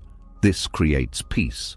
There is also a deeper sense of balance between activity and stillness, between engagement and rest. This creates stability. There is also a change in how value is perceived. Value is no longer placed in quantity. It is found in quality. This creates depth. There is also a reduction in comparison, because the focus is no longer on having more. This reduces tension. There is also a deeper sense of presence that is not interrupted by constant noise. This creates awareness. There is also a shift in how fulfillment is felt. Fulfillment becomes quieter, but more consistent. This creates stability. There is also a reduction in restlessness, because the need for more fades. This creates calm. There is also a deeper connection to simplicity. Simplicity is no longer seen as lack. It becomes something valuable, something supportive, something freeing. This creates a new perspective. There is also a quiet strength that begins to form, a strength that comes from needing less, the ability to remain at ease with what is present. This strength is subtle, but steady. There is also a deeper sense of peace, not because everything is reduced, but because nothing unnecessary is carried. This peace is real. There is also a shift in how the mind operates. The constant activity slows, the noise decreases. This creates clarity. Over time, this becomes natural. The desire for excess fades. The need for constant input weakens. The space remains. And within that space, something important becomes clear. Simplicity is not deprivation. It is the removal of what was never needed.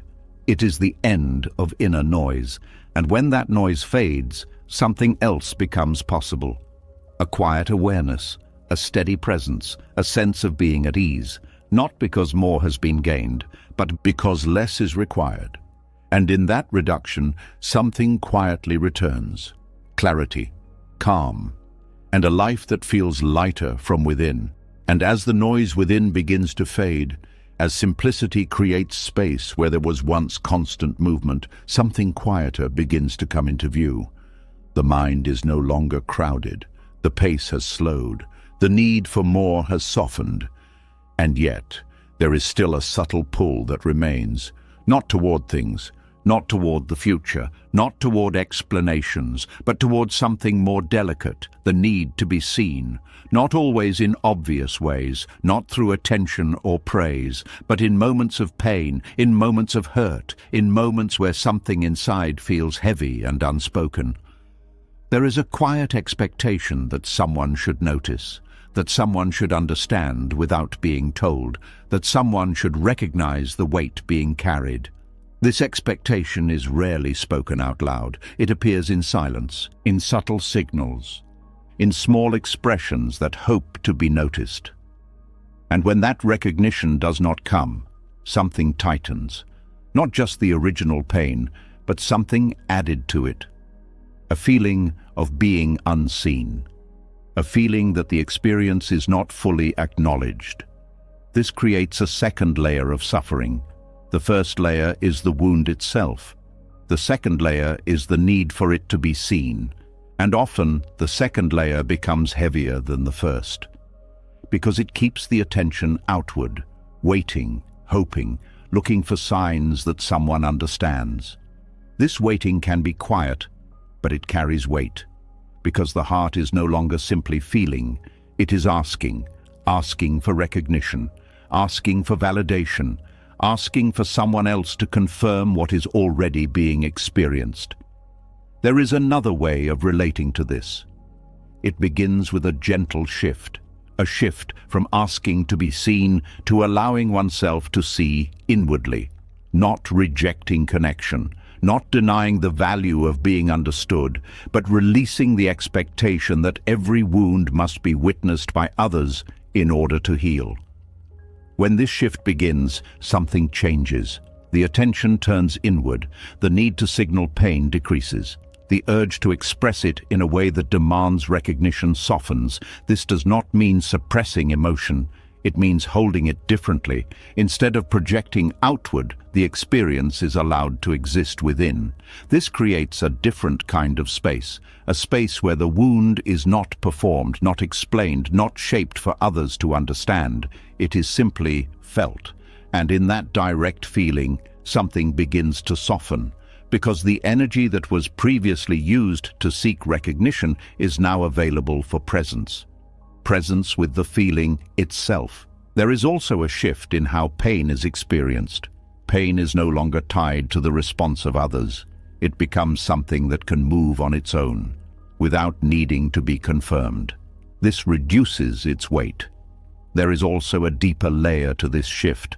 The identity that is built around being seen in suffering begins to loosen. The idea that one must be recognized in order to feel valid fades. This creates independence, a form of emotional independence, where the heart does not rely on external acknowledgement to process its experience. There is also a change in how relationships are experienced. Without the need to be seen in every pain, interactions become lighter. There is less pressure on others to respond perfectly, less expectation for them to understand everything. This creates ease. There is also a reduction in disappointment, because disappointment often comes from unmet expectations. When the expectation to be seen is released, disappointment decreases. There is also a deeper sense of self-compassion that begins to grow. Instead of waiting for others to recognize pain, there is a willingness to acknowledge it internally. This creates warmth, a quiet kindness toward oneself. There is also a shift in how expression is approached. Expression becomes more authentic, not driven by the need for recognition, but by the desire to share when it feels natural. This creates honesty. There is also a deeper connection to the inner world. Without constant outward attention, awareness turns inward. This allows for deeper understanding. There is also a reduction in emotional dependency. The need for others to validate feelings decreases. This creates stability. There is also a change in how silence is experienced. Silence is no longer filled with the expectation of being noticed. It becomes a space where feelings can exist without pressure. This creates calm. There is also a deeper sense of acceptance. Acceptance that not every experience will be seen by others. This reduces resistance. There is also a shift in how healing is understood. Healing is no longer something that depends on external response. It becomes something that develops internally, through presence, through awareness, through compassion. There is also a reduction in comparison. The need to measure one's pain against others' recognition fades. This reduces tension. There is also a deeper appreciation for quiet moments, moments where nothing is shared, nothing is explained, nothing is seen externally. These moments become valuable. There is also a shift in how attention is used. Attention is no longer directed outward in search of validation. It becomes focused inward. This creates clarity. There is also a deeper sense of peace that begins to appear.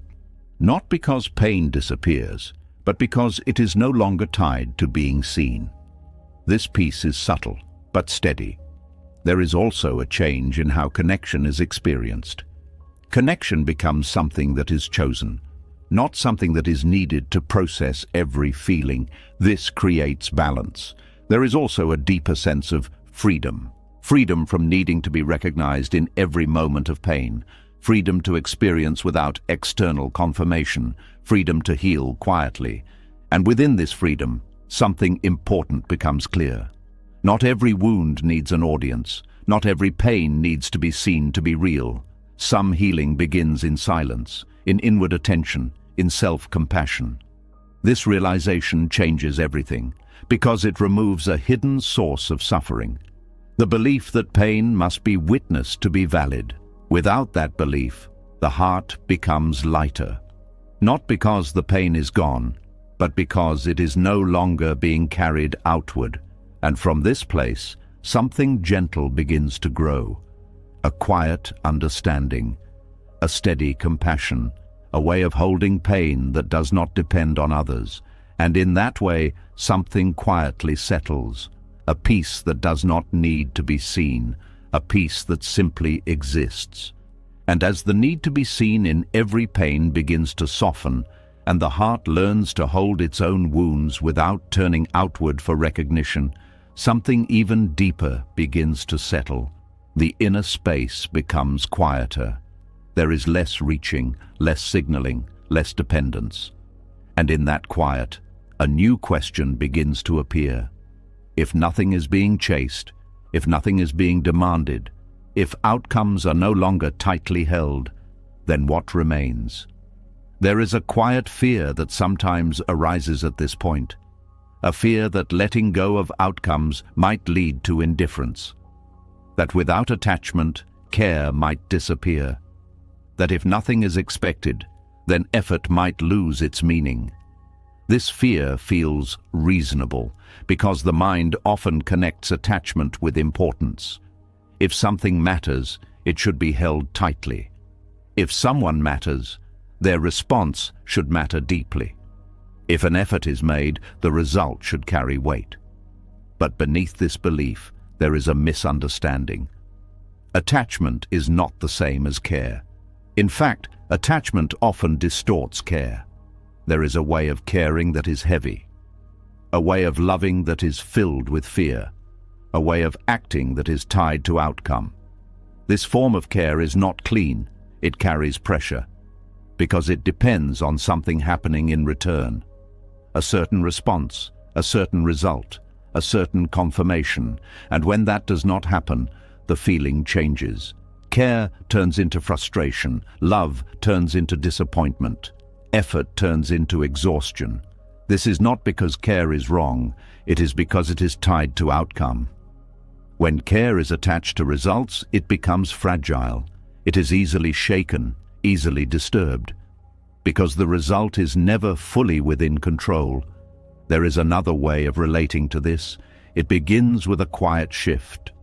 A shift from holding outcomes tightly to allowing them to unfold, not as a loss of interest, but as a release of control.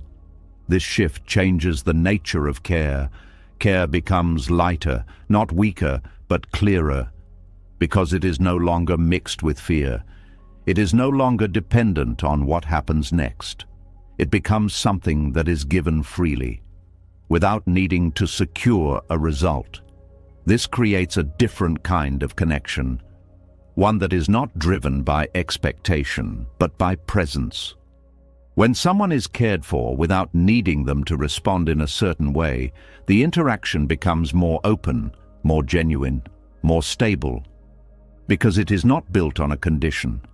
There is also a shift in how effort is experienced. Effort is no longer measured by outcome. It becomes something that is expressed fully in the moment. This creates satisfaction because the value is in the act itself, not in what it produces. There is also a deeper layer to this shift. The identity that is tied to results begins to loosen. The idea that success defines worth fades. This creates stability, a stability that is not dependent on achievement. There is also a change in how failure is experienced. Failure is no longer seen as a loss of value. It becomes an event, a moment, something that happens, but does not define. This reduces fear, because fear often comes from the possibility of failure. When outcomes are not held tightly, this fear decreases. There is also a shift in how compassion is felt. Compassion becomes deeper because it is no longer conditional. It does not depend on someone responding in a certain way. It does not require a specific outcome. It exists on its own. This creates warmth, a steady, open form of care that is not easily shaken. There is also a reduction in emotional volatility. Without attachment to results, reactions become less intense. This creates calm. There is also a deeper sense of presence. Because attention is no longer split between the moment and the outcome, this creates clarity. There is also a change in how relationships are experienced. Relationships become less transactional, less dependent on exchange. This creates authenticity. There is also a deeper appreciation for the process, not just the result. This increases engagement. There is also a reduction in pressure, because the need to achieve a certain outcome decreases. This creates ease. There is also a deeper sense of trust. Trust in the unfolding of events, trust in the ability to respond. This reduces anxiety. There is also a shift in how control is perceived. Control is no longer the source of security. This creates flexibility. There is also a deeper connection to reality. Reality that is not shaped by expectation. This creates honesty. There is also a change in how motivation is experienced. Motivation becomes internal, not driven by reward. This creates sustainability. There is also a deeper sense of freedom. Freedom to care without fear. Freedom to act without attachment. Freedom to love without condition. This freedom is quiet, but powerful. There is also a shift in how fulfillment is felt. Fulfillment is no longer delayed. It is found in the act itself. This creates contentment. There is also a deeper sense of peace. Not because outcomes are perfect, but because they are not required to be. This peace is steady. There is also a reduction in fear of loss, because attachment to results decreases. This creates resilience. There is also a deeper sense of connection. Connection that is not dependent on outcome. This creates stability. There is also a quiet strength that begins to form, a strength that comes from being able to care deeply without needing control. This strength is subtle, but enduring. There is also a deeper sense of balance between effort and acceptance, between action and letting go. This creates harmony. Over time, this becomes natural. The grip on outcomes loosens. The need for results fades. The act itself becomes enough. And within this shift, something important becomes clear. Detachment does not remove care, it purifies it. It removes fear, it removes pressure, it removes condition. What remains is something clearer, something steadier, something more real. A form of compassion that does not depend on what happens, a form of love that is not tied to outcome, and in that space something quietly deepens. A connection to life that is not fragile, a way of being that is not shaken by results, a peace that exists within action itself. And from this place, life begins to feel different, not less meaningful, but more true, because nothing is being forced and everything is being lived. And as care becomes lighter, no longer tied to outcomes, no longer shaped by fear of what may or may not happen, something even more subtle begins to reveal itself. The grip on results has softened, but there is still a quiet calculation that can remain hidden beneath the surface.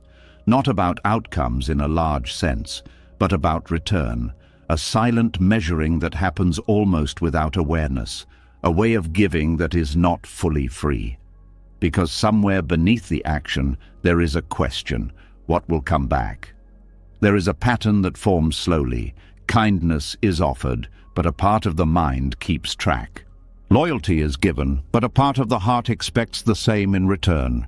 Care is expressed, but there is a quiet hope that it will be matched. This is not always obvious. It can feel natural, even fair.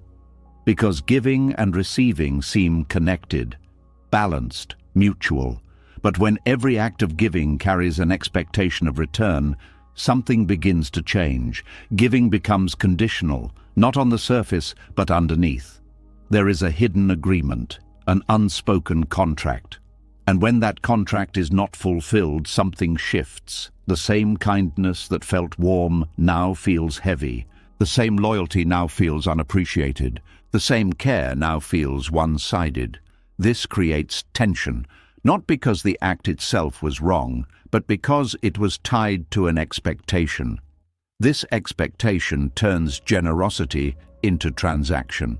It adds weight to every interaction, because now every action is being measured, every response is being evaluated, every moment is being compared. This creates a subtle form of suffering, a constant checking, a constant wondering, am I getting back what I give? This question may not always be spoken, but it shapes experience. It creates dissatisfaction, even in moments that could have been simple, because attention is no longer on the act itself. It is on the balance. There is another way of relating to this. It begins with a quiet shift, a shift from giving with expectation to giving without needing return, not as sacrifice, not as loss, but as freedom. When this shift begins, something changes. The act of giving becomes complete on its own. It no longer needs to be followed by a response. It no longer needs to be matched. It exists fully in the moment it is given. This creates lightness, because there is no longer a need to carry the act forward, no need to track it, no need to remember it. There is also a shift in how others are perceived. Without the expectation of return, their actions are no longer measured against what has been given. This reduces judgment. There is also a deeper layer to this shift. The identity that is tied to fairness begins to loosen. The idea that everything must be balanced fades. This creates openness. There is also a change in how relationships are experienced. Relationships become less transactional, less about exchange, more about presence. This creates authenticity. There is also a reduction in disappointment, because disappointment often comes from unmet expectations. When expectation is removed, disappointment decreases. There is also a deeper sense of satisfaction, because satisfaction is no longer dependent on what comes back. It is found in the act itself. This creates stability. There is also a shift in how kindness is felt. Kindness becomes cleaner, not mixed with hidden demands. This creates warmth. There is also a deeper connection to generosity. Generosity becomes something that flows naturally, not something that is calculated. This creates ease. There is also a reduction in resentment, because resentment often comes from feeling that something was given without return. When return is not expected, resentment fades. There is also a deeper sense of freedom. Freedom from keeping score, freedom from measuring, freedom from needing balance. This freedom is quiet, but powerful. There is also a shift in how energy is used. Energy is no longer spent tracking interactions. It becomes available for presence. This creates clarity. There is also a deeper sense of trust. Trust that giving does not need to be secured. This reduces fear. There is also a change in how value is perceived. Value is no longer placed in what is received. It is found in what is given. This creates meaning. There is also a deeper appreciation for connection that is not based on exchange. This creates depth. There is also a reduction in comparison. The need to compare what is given and received fades. This reduces tension. There is also a deeper sense of peace, not because everything is equal, but because nothing needs to be. This peace is steady. There is also a shift in how expectations are formed. Expectations become lighter, less rigid. This creates flexibility. There is also a deeper connection to presence, because attention is no longer split between giving and waiting. This creates awareness. There is also a reduction in emotional dependency. The need for others to respond in a certain way decreases. This creates independence. There is also a deeper sense of balance, not in exchange, but in being. This creates stability. There is also a quiet strength that begins to form, a strength that comes from being able to give without needing return, the ability to act without attachment. This strength is subtle, but enduring. There is also a deeper sense of fulfillment that is not delayed, that exists in the moment of action. This creates contentment. There is also a shift in how love is experienced. Love becomes less conditional, less tied to response. This creates openness. There is also a deeper sense of freedom from needing reciprocity, freedom from hidden contracts, freedom to give fully. And within this freedom, something important becomes clear. Giving does not need to be balanced to be meaningful. It does not need to return to be complete. It is complete in itself. This realization changes everything because it removes a hidden source of tension, the need for emotional return on investment. Without that need, interactions become lighter, more honest, more free. And from this place, something quietly deepens. A way of relating that is not based on exchange, a way of giving that is not measured, a way of living that is not keeping score. And in that way, something settles, a peace that does not depend on what comes back, a peace that simply exists in what is given. And now something becomes clear. The more that was released, the lighter everything became, less control, and the mind stopped breaking under pressure. Less need to be understood, and the heart stopped begging for validation. Less demand from love, and connection became cleaner, calmer, real. Less attachment to outcomes, and effort became peaceful instead of fearful. Less need for answers, and the past lost its grip. Less dependence on things, and the inner world became richer. Less fear of being alone, and silence turned into strength. Less desire to be special, and life finally felt enough. Less chasing of the future, and the present opened fully. Less expectation from others, and relationships stopped feeling heavy. Less noise, and awareness returned. Less need to be seen, and healing became quiet and complete. You started with a world that felt demanding, and ended with a mind that demands nothing. That is where real strength lives. Not in controlling everything, not in having everything, but in needing less from everything. Because the less you need, the less life can take from you, and the less life can take from you, the freer you become. So if something inside you felt lighter while listening to this, write in the comments, "I need less." Not for anyone else, just as a quiet reminder to yourself. And if you want more content that helps you think clearly, feel deeply, and live with real inner strength, subscribe to the channel and turn on notifications. Because the next lesson might be the one that changes everything. Take your time, breathe, and carry this with you. You already have enough.